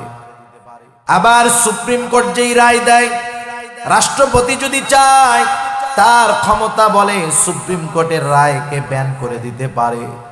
কিন্তু আল্লাহ তাআলা যেই রায় দিয়েছেন, যেই সিদ্ধান্ত দিয়েছেন, দুনিয়ার কারো ক্ষমতা নাই আল্লাহ তাআলার সিদ্ধান্তের বিপরীতে কোনো সিদ্ধান্ত নেই। আল্লাহর সিদ্ধান্ত পরিবর্তন করার ক্ষমতা কারো নাই। আল্লাহ তাআলা সিদ্ধান্ত দিয়েছেন। আল্লাহ তাআলা বলেন, ইউসিকুমুল্লাহ, আল্লাহ তাআলা তোমাদেরকে ওসিয়ত করতেছেন ফি আওলাদিকুম, তোমাদের সন্তানদের ব্যাপারে। কি ওসিয়ত? লিযযাকারি মিসলু হাযযিল উনসায়াইন। আল্লাহ তাআলা বলেন ওসিয়ত হলো দুইজন কন্যা যতটুকু সম্পদ পাবে, একজন ছেলে ততটুকু সম্পদ পাবে। এই সিদ্ধান্ত কার? জোরে বলেন তো। আল্লাহ তাআলা। এখন বাবা মারা গেছে, বাবা মারা যাওয়ার পরে বোনেরা আছে, তাদের বিবাহ হয়ে গেছে, তারা আছে তাদের শ্বশুর বাড়িতে। বড় ভাই, বাবা মারা যাওয়ার পরে বড় ভাইয়ের উপরে দায়িত্ব হলো 1 নাম্বার, বাবা যদি কোনো ঋণ থাকে বাবার সম্পদ থেকে সেই ঋণ পরিশোধ করে দেওয়া। 1 নম্বরে কি করবে? দাফন কাফন তো করবে, এরপরে বাবার যদি কোনো ঋণ থাকে সেই ঋণ পরিশোধ করবে। এরপরে বাবা যদি কোনো ওসিয়ত করে গিয়ে থাকে, ওসিয়ত যদি তার ঋণ পরিশোধের পরে যেই সম্পদ থাকবে, ওসিয়ত যদি ঋণ পরিশোধ করার পরে যেই সম্পদ থাকবে, ওই সম্পদের 3 ভাগের 1 ভাগ পরিমাণ হয় সর্বোচ্চ, অথবা এর কম হয়, তাহলে বাবার ওসিয়তটা পূরণ করবে। বাবা যদি ওসিয়ত করে আমার সব সম্পদ মাদ্রাসায় দিয়ে দে, এই ওসিয়ত মান্য করা লাগবে না। কিন্তু বাবার 30 লক্ষ টাকা সম্পদ আছে, বাবা যদি বলে 9 লক্ষ টাকা মাদ্রাসায় দিয়ে দিস, এই ওসিয়ত মানতে হবে, কারণ এখানে ওসিয়ত 3 ভাগের 1 ভাগের কম। কথা বোঝা গেছে? বাবার ওসিয়ত যদি থাকে ওসিয়ত পূরণ করবে। এরপরে বাকি যেই সম্পদ আছে, বড় ভাইয়ের দায়িত্ব হলো যথাযথভাবে বাবার ওয়ারিসি সম্পদগুলা যারা পাবে তাদেরকে বুঝায় দেওয়া। কিন্তু বাবা মারা যাওয়ার পর অধিকাংশ বড় ভাই এই কাজটা করতে চায় না, সম্পদগুলা নিজের কাছে রাখে, 8, 10, 15 বছর ধরে খায়। একটা সময় যখন বোনেরা আসে ভাইয়ের কাছে বলে, ও ভাই, বাবার সম্পদে তোমার যেমন হক আমাদেরও তেমন হক। তুমি 15 বছর ধরে আমার বাবার সম্পদে খেয়েছো, বাড়ি ভাড়া নিয়েছো, দোকান ভাড়া নিয়েছো, জমিনের ফসল খেয়েছো, কোনো দাবি নাই। বিগত সময়ের সবগুলা তোমাকে আমি ক্ষমা করে দিলাম, কিন্তু এখন থেকে যদি তুমি সম্পদগুলা পূর্ণ একা ভক্ষণ করতে চাও, তাহলে আমাদের যেই সম্পদগুলা আছে সেগুলা তুমি সম্পদের দাম দিয়ে কিনে রাখবা, অথবা আমাদের সম্পদটা আমাদেরকে বুঝায়া দিবা। এখন বলেন 15 বছর পর এসে বোনরা যদি ভাইয়ের কাছে বলে আমার সম্পদটা দিয়ে দে, ভাই খুব খুশি হয় না? হ্যাঁ, আপনাকে এলাকাতে খুশি হয় না? না, আমাকে এলাকায় খুশি হয় না। তখন ভাইয়ের চেহারার দিকে তাকানো যায় না, ভাইয়ের চেহারার দিকে তখন তাকানো যায় না। যাই হোক, মুখ কালা হইলেও হক তো যে কোনো ভাবে ফেরত দিতে হয়। সম্পদগুলা বোনদেরকে ফেরত দেওয়ার পরে আগে যখন বোন ভাগনা ভাগ্নি আসতো, আদর সমাদরের অভাব নাই, মার্কেটিং এর অভাব নাই। কিন্তু বোন যখন তার হক বুঝে নিয়ে যায়, এরপরে যখন ভাইয়ের বাড়িতে বেড়াইতে আসে, ভাগনা ভাগ্নি আসে, বোন আসে, তখন কি কয় জানেন?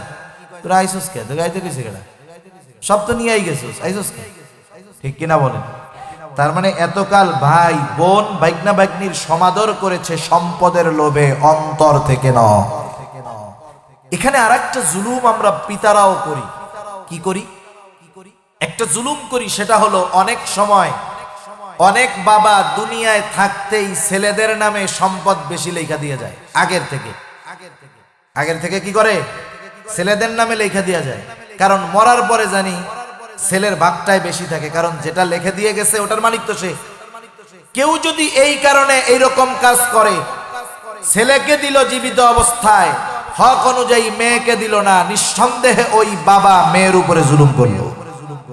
অনেক ক্ষেত্রে অনেক বাবা আছে ছোট সন্তানকে কিছু এক্সট্রা সম্পদ লিখে দিয়ে যায়, বড় সন্তানকে দেয় না। অনেক সময় বড় সন্তানকে দেয়, ছোট সন্তানকে দেয় না। খবরদার, এরকম করা যাবে না। কারণ রাসূলুল্লাহ সাল্লাল্লাহু আলাইহি ওয়াসাল্লাম এমনটা করতে মানা করেছেন। আপনি যদি 2 লাখ টাকা আপনার ছেলের নামে লেখেন আলাদাভাবে, আপনার মেয়ের নামেও দুনিয়ায় পয়সা থাকতে 1 লাখ টাকা দিতে হবে। আপনি বড় ছেলের জন্য আলাদা 10 শতক জমি কিনেছেন তার নামে, ছেলে যদি আরেকটা থাকে তার নামেও 10 শতক লিখতে হবে, মেয়ে থাকলেও তাদের নামে লিখতে হবে। আমাদের সমাজে অনেক বাবা এই কাজটা করে। বোনরা অনুপস্থিত, উনি জীবিত থাকা অবস্থায় ভাইরা ফুসলাইয়া বাপকে দিয়ে এরকম লেখায় নেয়। অনেক সময় বোনরা বাবাকে দিয়ে লেখায় নেয়। এই ধরনের কাজ যারা করে, করায়, নিঃসন্দেহে তারা জালেম। ঠিক কিনা বলুন? এখন এই ভাইয়ের দায়িত্ব হলো বোনের সম্পদগুলা সন্তুষ্টির সাথে ফেরত দিয়ে দেওয়া। কিন্তু বোনের সম্পদগুলা ভাই ফেরত দেয় না। যদি না দেয়, নিজে ভক্ষণ করার চেষ্টা করে, সম্পদের খেয়ানত হয়। আর আল্লাহ তাআলা কোরআনুল কারীমের মধ্যে বলেন, ইন্নাল্লাহা ইয়া'মুরুকুম আন তুআদ্দুল আমানাতি ইলা আহলিহা। আল্লাহ তাআলা বলেন, নিশ্চয় আল্লাহ তাআলা তোমাদেরকে আদেশ করতেছেন, ইন্নাল্লাহা ইয়া'মুরুকুম, কি আদেশ? আন তুআদ্দুল আমানাতি ইলা আহলিহা, যে তোমরা আমানত তার প্রকৃত হকদারের কাছে ফিরায় দাও। এই জন্য আমার আপনার কাছে যদি কারো সম্পদ থাকে, ওই সম্পদের প্রকৃত মালিকের যদি জানা নাও থাকে, মনে নাও থাকে, আমার আপনার উপরে দায়িত্ব হলো ওই সম্পদটা যথাযথ সময় যথাযথভাবে প্রকৃত মালিকের কাছে ফিরায়া দেওয়া। যদি না দেই, আমানতের খেয়ানত হবে, বান্দার হক নষ্ট করা হবে, গুনাহ হয়ে যাবে অনেক। তাহলে আমানত 1 নম্বরে হয় সম্পদের মধ্যে, 2 নম্বরে হয় কথার মধ্যে আমানত। কথার মধ্যে আমানত, এটা আবার কেমনে হয়? রাসূলুল্লাহ সাল্লাল্লাহু আলাইহি ওয়াসাল্লাম বলেন, ইযা হাদ্দাসার রাজুলু সুম্মা ইলতাফাতা ফাহিয়া আমানাতুন। নবীজি বলেন, যখন কোনো মানুষ কথা বলে আর অতঃপর এদিকে সেদিকে তাকায়, আল্লাহর নবী বলেন, ফাহিয়া আমানাতুন। আমার আপনার কাছে যখন কেউ কোনো কথা বলে, গোপন কথা বলে আর এদিকে সেদিকে তাকায়, কেন তাকায়? যাতে তার কথাটা কেউ না শোনে, কেউ জানি তাকে না দেখে। ঠিক কিনা বলেন? কোন মানুষ যদি কথা বলার পরে এদিকে সেদিকে তাকায়, নবীজি বলেন অটোমেটিকলি সেই কথাটা হয়ে যায় আমানাত, ফাহিয়া আমানাতুন। তখন কি দায়িত্ব? সে আমাকে যেই কথাটা বলেছে, এই কথাটা আমি যদি অন্য কারো কাছে বলে দেই, তাহলে অবশ্যই আমানতের খেয়ানত হয়ে যাবে। আবার সব কথা আমানত রাখা যায় না। মনে করেন আপনারা এই কথা শুনে গেলেন যে হুজুরে বলছে, আল্লাহর নবী বলছে, কথা বলবে আর ডাইনে বামে তাকাবে, সেই কথা আমানত। এখন একজন আইসা আপনারে বলল যে ভাই আমি আজকে রাত্রে ওই বাড়িটা চুরি করবো, এটা কিন্তু আমানত, কাউরে কইেন না। ডাইনে বামে তাকাইয়া বলছে যে আমি ওই বাড়ি চুরি করবো, এখন তো এটা আমানত হয়ে গেছে। আপনি চিন্তা করবেন যে হুজুরে কইছে, এখন যদি আমি বাড়িওয়ালারে বলে দেই যে তোমার বাড়ি চুরি করবে, তাহলে তো আমানতের খেয়ানত হয়ে গেল। না না, সব কথা আমানত হয় না। কোন কথাটা আমানত হবে, গোপন রাখতে হবে, এটা বলার পরে এমনিই বোঝা যাবে, ঠিক না? সেজন্য কথা আমানত, কারো কাছে আমরা এরকম বলে দিব না। কিন্তু আমাদের খাসলাত কি? আমাদের খাসলাত হলো, একজন আমার কাছে একটা গোপন কথা বলার পর আমাকে বলল হুজুর আপনি কাউরে কইেন না, এমন এক কাজ করে দিল। সে যখন বলল হুজুর আপনি কাউকে বলবেন না, এই কথা বলার দ্বারা আমার অবস্থা এতটা খারাপ হয়ে যায়, যতক্ষণ কথাটা আমি আরেকজনের কাছে না বলি আমারও ততক্ষণ ভালো লাগে না। আমি এবার খুঁজি কারে কওয়া যায়, নাহলে পেটের মধ্যে হজম হয় না কথা। আরেকজনরে বলি শোনো এদিকে এসো, ও আমার এই কথাটা বলছে, আমি তো তোমাকে বিশ্বাস করি, শুধু তোমাকে বললাম, তুমি কিন্তু আর কাউরে বলবো না। আগের জন তো আমারেও মানা করছিল হুজুর কারো কাছে কইয়েন না। যেই আমল আমি করতে পারি নাই, আমি যদি আর একজনরে বলি সে কি করবে নাকি? ও এরকম বলবে, আর একজনে ডাক দিয়ে দেখ হুজুর আমার এই কথাটা কইছে, কারো কাছে বলতে মানা করছে, আমি শুধু তোরে বললাম, তুই কিন্তু কাউরে বলবি না। এরকম মাশাআল্লাহ এক একজনের কাছে বলতে বলতে সকালে যেই কথাটা আমার কাছে আমানত ছিল, মানুষের মুখে যাইতে যাইতে বিকাল হইতে হইতে কথাটা ছড়ায় গেছে, ঠিক কিনা বলেন?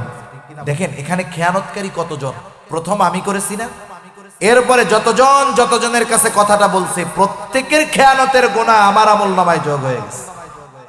ডেস্টিনির মধ্যে, ডেস্টিনির নাম শুনেন নাই?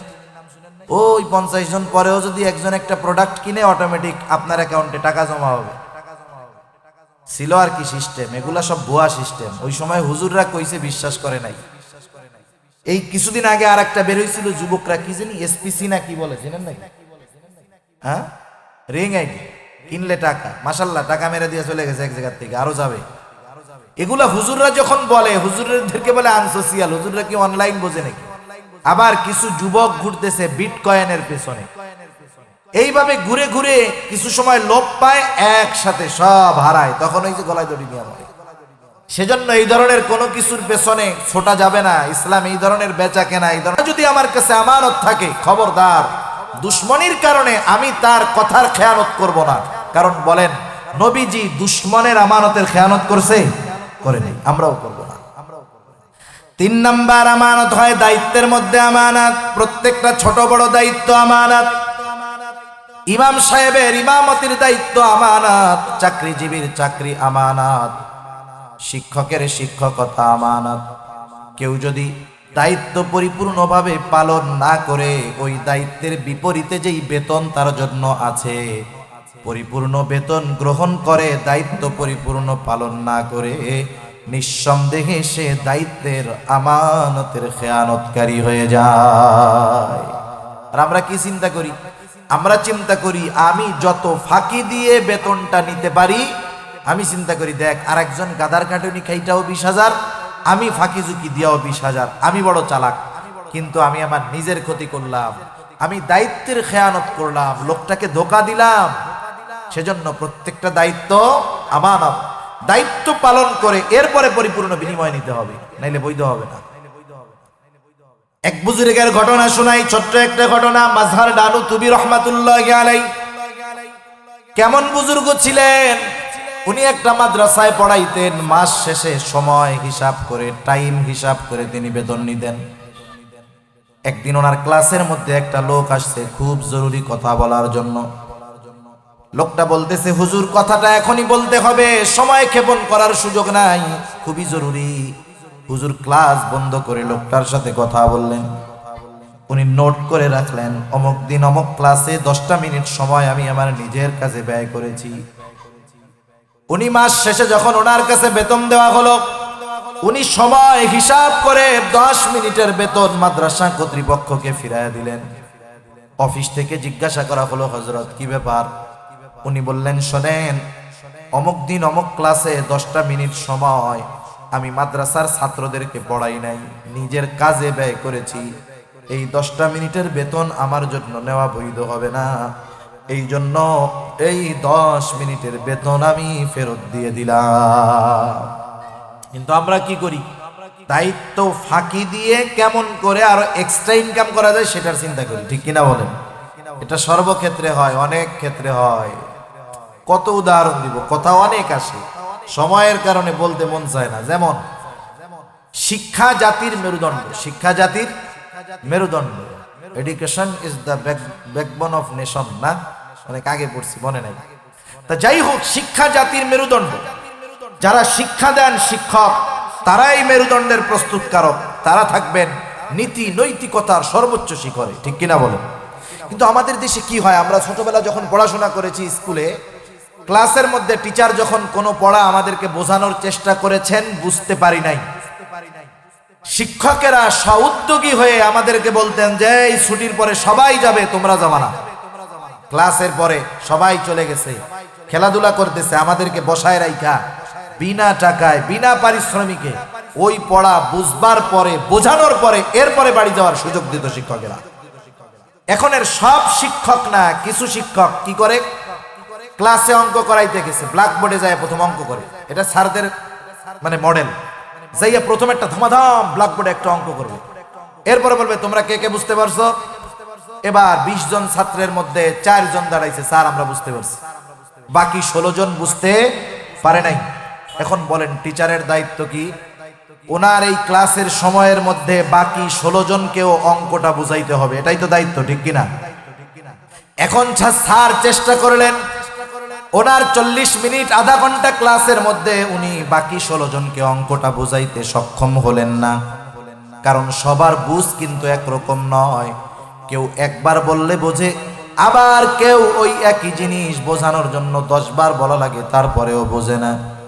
স্যার যখন ক্লাসের মধ্যে বুঝাইতে ব্যর্থ হলেন, এইবার তিনি তাদেরকে বললেন, শোনো, আমি প্রতিদিন সকাল বেলায় আমার বাসায় অঙ্ক প্রাইভেট পড়াই, তোমরা ওইখানেও যাবা, বোঝানোর চেষ্টা করব।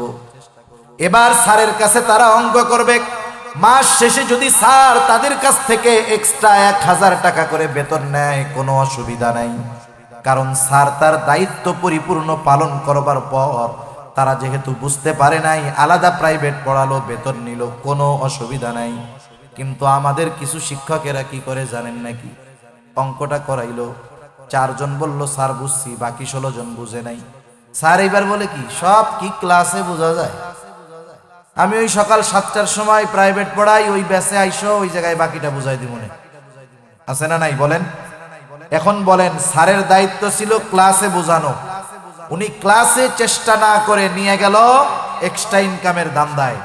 এখন বলেন, এই স্যার ক্লাসের হক দায়িত্ব পালন না করে মাস শেষে কি বেতনটা কম নিবে নাকি? এই যে কাজটা করলো শিক্ষক, নিঃসন্দেহে আমানতের খেয়ানতকারী। সেজন্য প্রত্যেকটা দায়িত্ব যথাযথভাবে পালন করার পর তার বিনিময়ে নিতে হবে, বেতন নিতে হবে, নাইলে দায়িত্বের আমানতের খেয়ানত হবে। 4 নম্বর, রাষ্ট্রের দায়িত্ব আমানত, রাষ্ট্রের সম্পদ আমানত। রাষ্ট্রের দায়িত্ব আমানত, রাষ্ট্রের সম্পদ আমানত। হয়তো অনেক ভার্সিটির স্টুডেন্ট ভাইয়েরা আছেন, শুনতেছেন, আপনারাও হয়তো এক সময় বিসিএস দিবেন, সরকারি চাকরি গ্রহণ করবেন, অনেকে হয়তো নীতি নৈতিকতার উপর জীবনকে পরিচালিত করবেন, আর অনেকে হয়তো অঢেল সম্পদ দেখে আর সামলাইতে পারবেন না, 2 হাতে একবারে পেট পুইরা কারুনের মতো সম্পদ গড়বেন। মনে রাখবেন, হয়তো সম্পদের পাহাড় হবে আপনার, কিন্তু আপনি কত বড় খেয়ানতকারী হয়ে যাবেন কল্পনাও করতে পারবেন না। সেজন্য রাষ্ট্রীয় দায়িত্ব যেখানেই থাকুক না কেন, এটা আমানত। পুলিশ সরকারি চাকরি করে, এটাই, এই ডিউটি তার আমানত। সে এই ডিউটি করতে গিয়ে মাস শেষে বেতন পায়, এক্সট্রা নেওয়ার কোনো সুযোগ নাই। এই যে আমাদের ভূমি অফিসগুলোয় মাঝে মধ্যে প্রয়োজনে মানুষের যাওয়া লাগে, অনেক বাজে অভিজ্ঞতা মানুষের। আপনি যাবেন, প্রথম যাওয়ার পরে বলবেন যে আমার একটা পর্চা দরকার, ও আলমারি খুঁজা 3 মিনিট পরে বলবে, দূর ভাই, ও কবের পর্চা, এগুলো কি পাওয়া যায় নাকি? আপনাকে হতাশ বানায় ফেলবে। আপনি বাহিরে চলে যাবেন, আর একজন আপনার কানের কাছে গিয়া মুখ লাগায় বলবে, আরে ভাই সাবানের টাকা দেন, বাইরে হয়ে যাবে। ওদের চা পান, আপনি বাজারে চা পান খাইতে কয় টাকা লাগে? 10 টাকা। ওদের চা পান কিন্তু 10 টাকায় হয় না, 10-এর সাথে 2টা শূন্য দিতে হয় শুধু, বুঝেন নাই? ওদের চা পান 10 টাকায় হয় না, 10-এর সাথে কয়টা শূন্য? 2টা শূন্য। যখন আপনি 1000 টাকার নোটটা দিয়ে বলবেন ভাই চা পান খাইয়েন, একটু বাইর করে দেন, 1 মিনিটে কাগজ বের হয়ে যাবে, 1 মিনিটে বের হয়ে যাবে। অথচ দেখেন এই কাজের জন্য তাকে বেতন দেওয়া হয়, এটা তার দায়িত্ব। সে যখন দায়িত্বের বিপরীতে অতিরিক্ত টাকা নিল, 1 নম্বরে ঘুষ, নিঃসন্দেহে হারাম। দ্বিতীয়ত দায়িত্বটা ছিল তার কাছে আমানত, সে এই আমানতের খেয়ানত করলো।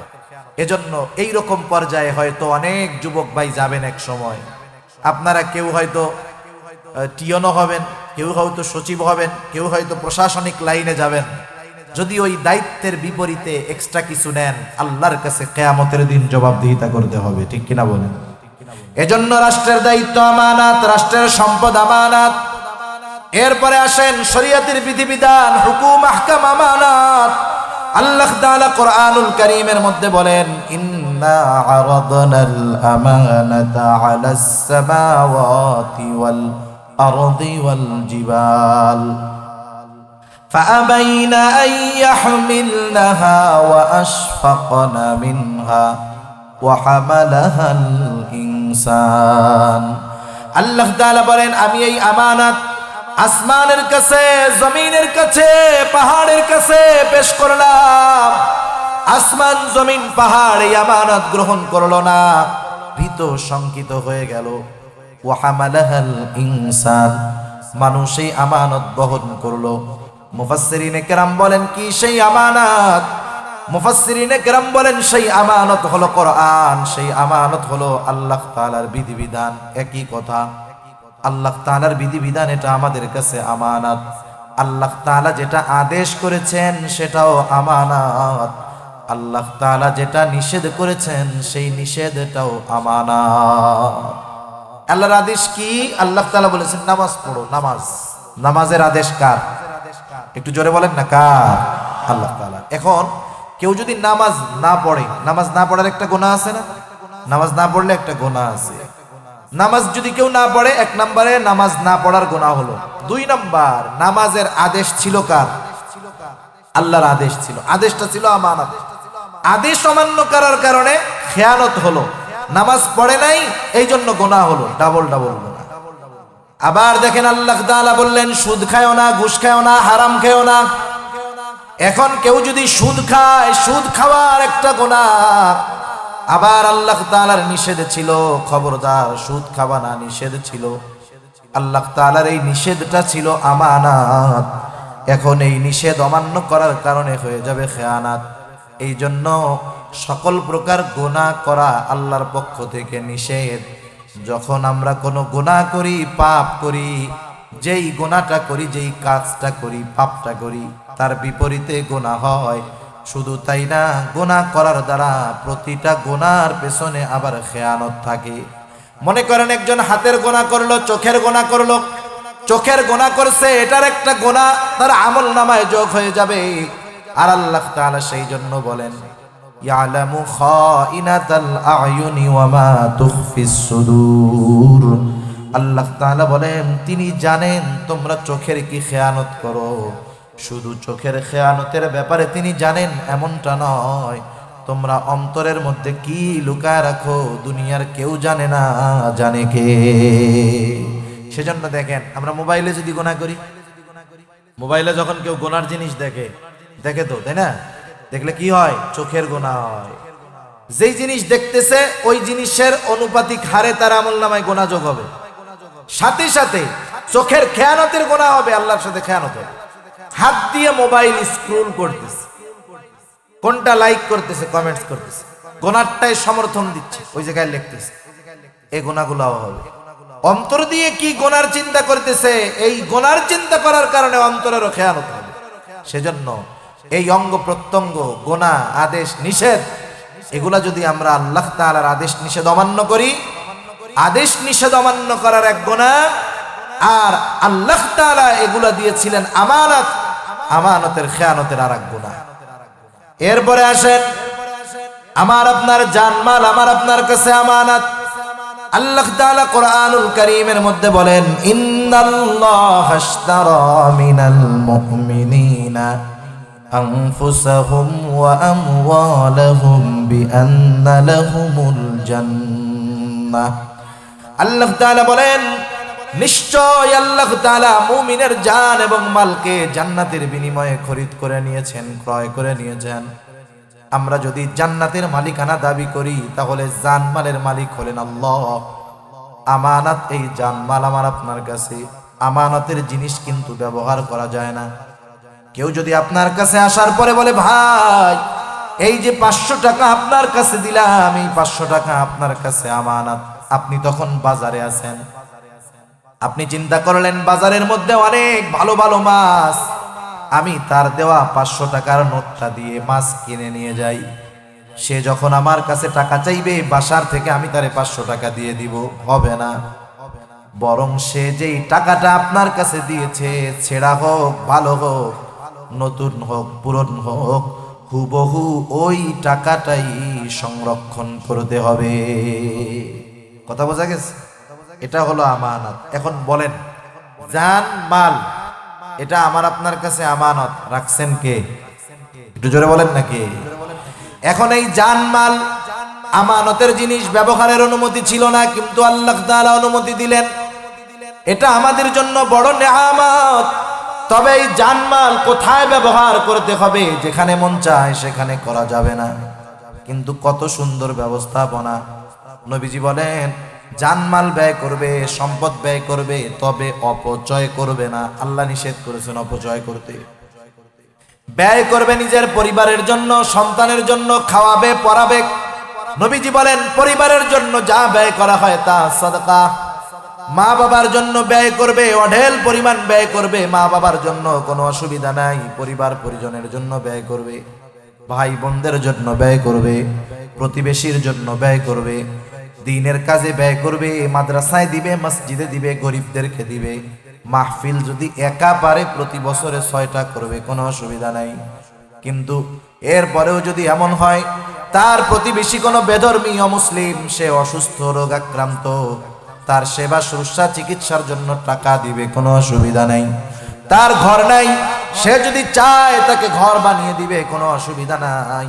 মেয়ের বিবাহ হয় না, বেধর্মী আসে না অনেক সময় এরকম, আপনি তার মেয়ের বিবাহের জন্য টাকা দেন, অসুবিধা নাই।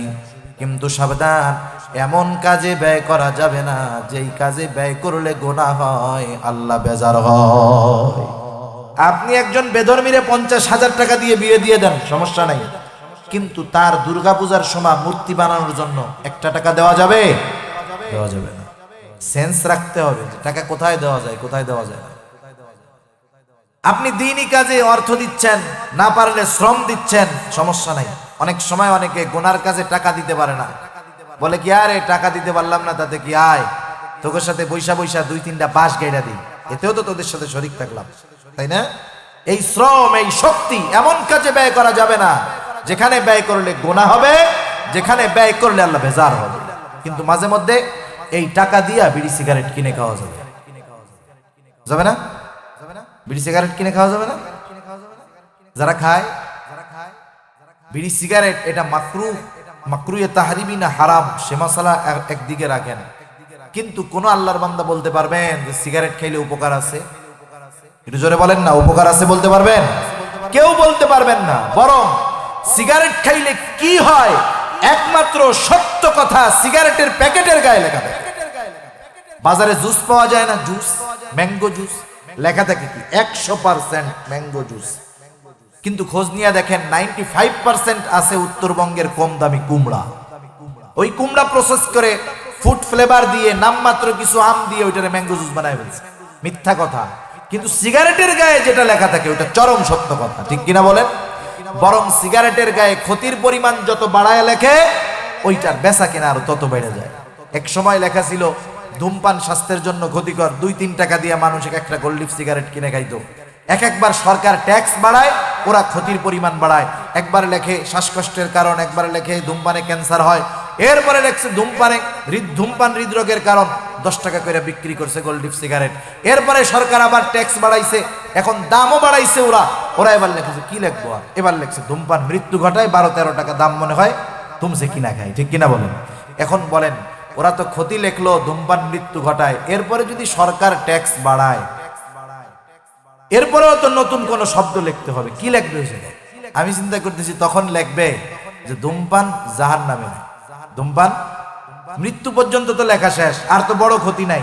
এবার লিখবে ধূমপান জাহান্নামে নাই, দাম 20 টাকা। দেখবেন বাঙালি রক্তকে পানি বানানোর টাকা দিয়ে, ওই 20 টাকা দিয়ে সিগারেট গুলা কিনে খাচ্ছে। এগুলো আপনি নিজে সম্পদের অপচয় করতেছেন, দেহের ক্ষতি করতেছেন, আল্লাহ তাআলার আমানতের খেয়ানত করতেছেন। সেজন্য আর লম্বা না। আমানত কোথায় কোথায় হয়? যতটুকু বললাম, 1 নাম্বার আমানত সম্পদের মধ্যে, 2 নাম্বার কথার মধ্যে, 3 নাম্বার দায়িত্বের মধ্যে, রাষ্ট্রীয় দায়িত্বের মধ্যে, রাষ্ট্রীয় সম্পদের মধ্যে, শরীয়তের বিধিবিধান, হুকুম, আহকাম, আমানত। আমার জানমাল আমার কাছে আল্লাহর পক্ষ থেকে আমানত। সেজন্য নবীজি 4টি গুণ অর্জন করতে বললেন। 1 নাম্বার গুণ হলো হিফযু আমানাতিন। এই বিষয়গুলা যদি সব আমরা ঠিক রাখতে পারি, এরপরেই আমি আপনি হতে পারবো আমানতদার। এবার একটু নিজেরা চিন্তা করবেন যে আমি নিজে কতটুকু আমানতদার, এতটুকুতেই বোঝা যাবে, আর লম্বা করার দরকার নেই। 2 নম্বরে নবীজি বলেন সিদকু হাদিসিন, সত্য কথা বলা। সত্য কথা বলা, সত্য কথা বলা মুমিনের ভূষণ, আর মিথ্যা বলা হলো প্রকৃত মুনাফিকের আলামত। অনেক সময় অনেক মানুষ আছে সামনাসামনি মিথ্যা কথা বলে না, কিন্তু মোবাইল ফোনে মিথ্যা কথা বইলা বসে, বোঝেও না। সামনাসামনি মিথ্যা বলে না, কিন্তু মোবাইলে অনিচ্ছায় মিথ্যা বলে ফেলে। ইচ্ছায় বলুক আর অনিচ্ছায় বলুক, মিথ্যা তো মিথ্যাই, ঠিক কিনা বলেন? সেজন্য মোবাইলেও মিথ্যা বলবো না। অনেক সময় আসে এক জায়গায়, কয় আর এক জায়গায়। আসে ওই বড়দিঘির পার, তাই তো ফতেহাবাদ। ও যদি বড়দিঘির পার অ্যাক্সিডেন্ট করে মরে, আর দোস্ত যদি জানতে পারে যে আমার দোস্তর মরার কথা ছিল ফতেহাবাদ, দোস্ত মরছে দেখি বড়দিঘির পার, তার মানে ওইটা মরার আগেও মিথ্যা কথা বলছে। এরকম আমাদের ইয়াং জেনারেশন বন্ধুদের সাথে এরকম অনেক বলে, মুরব্বীরাও বলেছিল, বইলা ফেলে, খবরদার, এসব আমরা সতর্ক থাকবো। আর মিথ্যা কেন বলবো না? নবীজি বলেন ইন্নাস সিদকা ইয়াহদি ইলাল বির ওয়া ইন্নাল বিররা ইয়াহদি ইলাল জান্নাহ। নবীজি বলেন নিশ্চয়ই যারা সত্য কথা বলে, সত্য মানুষকে কল্যাণের দিকে নিয়ে যায়, কল্যাণের পথ দেখায়, আর কল্যাণ মানুষকে জান্নাতের পথ দেখায়। ওয়া ইন্নাল কিযবা ইয়াহদি ইলাশ শার, নিশ্চয়ই মিথ্যা মানুষকে অকল্যাণের পথ দেখায়। ওয়া ইন্নাশ শাররা ইয়াহদি ইলান নার, আর অকল্যাণ মিথ্যা মানুষকে জাহান্নামের দিকে নিয়ে যায়। এজন্য সত্যবাদী মানুষ জান্নাতের পথিক, আর মিথ্যাবাদী যারা, মিথ্যা কথা যারা বলে, এরা হলো জাহান্নামের পথিক। এজন্য আমরা মিথ্যা কথা বলবো না। ধোকাও এক ধরনের মিথ্যা, কাউকে ধোকা দিব না। কারণ নবীজি বলেন মান গাশশানা ফালাইসা মিন্না, যে ধোকা দেয় সে আমার উম্মত নয়। 3 নাম্বার নবীজি বলেন ওয়া হুসনু খলিকাতিন, উত্তম চরিত্রের অধিকারী হওয়া। আমরা সবাই উত্তম আখলাকওয়ালা হব। আমি আপনি যদি উত্তম আখলাকওয়ালা হতে চাই, এমন একজনকে আইডল বানাতে হবে, এমন একজনকে অনুসরণ করতে হবে যার চরিত্রের মধ্যে কোনো ত্রুটি নাই। আর ওই মানুষ দুনিয়ার মধ্যে একজনই আছে, যার নাম হলো মুহাম্মাদুর রাসূলুল্লাহ। আমার আপনার নবীর চরিত্র হলো পূর্ণাঙ্গ চরিত্র। অন্যান্য যত নবী এসেছেন সব নবী উত্তম চরিত্রওয়ালা নবী, কোনো সন্দেহ নাই।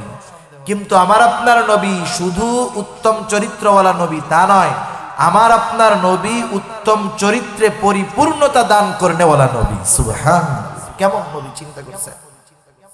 আমরা সেই নবীজির অনুসরণ করব। আখলাকের বিষয়টা হলো অনেক ব্যাপক, কারণ একটা মানুষের একটা পরিচয় না। একজন মানুষ, মনে করেন একজন মুরব্বী, উনি কিন্তু শুধু বাবা না, উনি দাদাও। উনি শুধু দাদা না, উনি নানাও। উনি শুধু নানা না, উনি স্বামীও। উনি শুধু স্বামী না, উনি শ্বশুরও, ঠিক না? এরকম যদি একজনের পরিচয় বের করেন, এক একজনের 10-12টা করে পরিচয় চলে আসবে। প্রত্যেকটা পরিচয় আখলাকওয়ালা হতে হবে। নবীজি স্বামী ছিলেন কি ছিলেন না? স্বামী হিসাবে নবী কেমন ছিলেন? আপনি যদি পড়েন, আমল করেন, আপনি উত্তম স্বামী হবেন।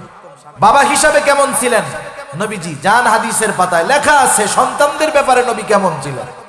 আপনি যদি জানতে চান নবীজি বন্ধু হিসাবে, সঙ্গী হিসাবে কেমন ছিলেন, নবীজি সাহাবাদের সঙ্গী ছিলেন, কেমন ছিলেন, জানতে পারবেন। নবীজি অধীনে যারা ছিল, নবীজি তার অধীনস্থদের সাথে কেমন আচরণ করতেন, পড়েন, জানতে পারবেন। নবীজি শ্বশুর হিসাবে কেমন ছিল, হ্যাঁ পড়েন, জানতে পারবেন। দেখবেন সব জায়গায় উত্তম চরিত্র আমার আপনার নবীর ছিল। নবীজি দেশ পরিচালনা করেছেন, বিচার করেছেন, বিচারক হিসাবে কেমন ছিলেন, রাষ্ট্রনায়ক হিসাবে কেমন ছিলেন, ময়দানে জিহাদ করেছেন, সেনাপতি ছিলেন, সেনাপতি হিসাবে কেমন ছিলেন, প্রত্যেক জায়গায় পড়েন না, দেখবেন নবীজির আখলাক এক বিশাল ভান্ডার। এতগুলা বলার মতো সুযোগ সময় কোনোটাই নাই। একটা বিষয় বলি শুধু, আমাদের সমাজে আজকে অভাব, কোনটার অভাব? আদবের অভাব। কিসের অভাব? আদবের অভাব। আজকে মুরব্বীদেরকে আমরা সম্মান করি না, এটা ঠিক না। কারণ নবীজি বলেন, মাল্লাম ইয়ারহাম সগীরানা ওয়ালাম ইউআক্কির কাবীরানা ফালাইসা মিন্না।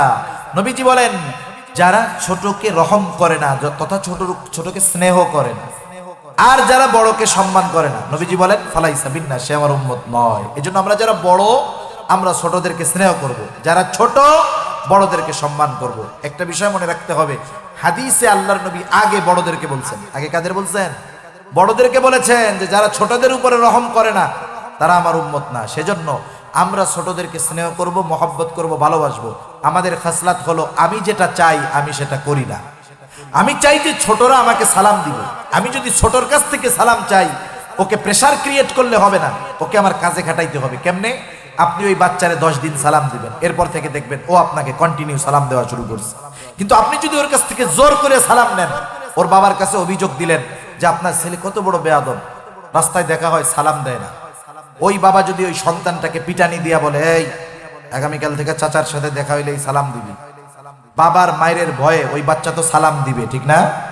সালাম দিবে ঠিক। সালাম দেওয়ার পরে যখন চলে যাবে বলবে, আসসালামু আলাইকুম চাচা, ভালো আছেন? হ্যাঁ ভালো। চাচা তো খুশি যে আমারে সালাম দিছে, তাহলে বিচারে কাজ হয়েছে। চাচা যখন পেছনে যাবে, ওই বাচ্চা তখন বলবে, আল্লাহ এই বুড়া মরে না কেন, মরে না কেন, আমার সালাম দেওয়ার জন্য আব্বার হাতে আমার মার হয়েছে, মরলে ভালো। দেখেন, কিন্তু আপনি যদি ওরা 10 দিন সালাম দিতেন, এরপরে আপনাকে আন্তরিকতার সাথে সম্মানের সাথে সালাম দিত। সালাম ওই যেও দেয় এই যেও দেয়, কিন্তু দুইটার মধ্যে তফাৎ আছে না নাই? এজন্য নবীজি বড়দের কথা আগে বলেছেন। আমরা ছোটদেরকে আদব শেখাবো, তাদের কাছ থেকে যেমন আচরণ চাই আমরা তাদের সাথে তেমনটা করব, তখন তারা আমাদের সাথে শ্রদ্ধা করবে, সম্মান করবে। এই দুই জায়গায় আমাদের সমস্যা। যাই হোক, সেজন্য উত্তম চরিত্রের অধিকারী হব। আর 4 নম্বর, নবীজি বলেন ওয়াইফাতুম ফি তুমাতিন, হালাল খাবার খেতে হবে। আর হালাল খাবারের জন্য অন্যতম শর্ত হলো উপার্জনটা হালাল হতে হবে। নবীজি এজন্য বলেন কাসবুল হালালি ফরিদাতুম বাদাল ফরিদা, হালাল উপার্জন করা ফরজ ইবাদতের পরে অন্যতম ফরজ ইবাদত। আমার উপার্জনটাও হালাল হবে, খাবারটাও হালাল হবে। কিন্তু আমাদের খাসলাত হইল, একজন ঘুষের টাকা সুদের টাকা বস্তা বইরা নিয়ে আসছে, বাজারে বড় গরু জবাই হয়েছে, পকেটে ঘুষের টাকা, হারাম টাকা। ওই কসাইরে যাইয়া জিজ্ঞেস করে, এই জবাই দেওয়ার সময় কি বিসমিল্লাহ বলছিলি তো? বুঝছেন? সুদের টাকা দিয়া, ঘুষের টাকা দিয়া গোস্ত কিনতে আসছে, কসাইরে জিজ্ঞেস করে জবাইয়ের সময় আল্লাহর নাম নিছিলি তো? ওই জায়গায় হালাল খুঁজে, কিন্তু উপার্জনটা কি হলো চিন্তা করলো না। সেজন্য উপার্জন যদি হালাল না হয়, ওইটা দিয়ে যেই হালাল খাবার কিনুক না কেন কোনো কাজ হবে না। হারামের যেই অবস্থা হবে ওইটারও সেই অবস্থা হবে।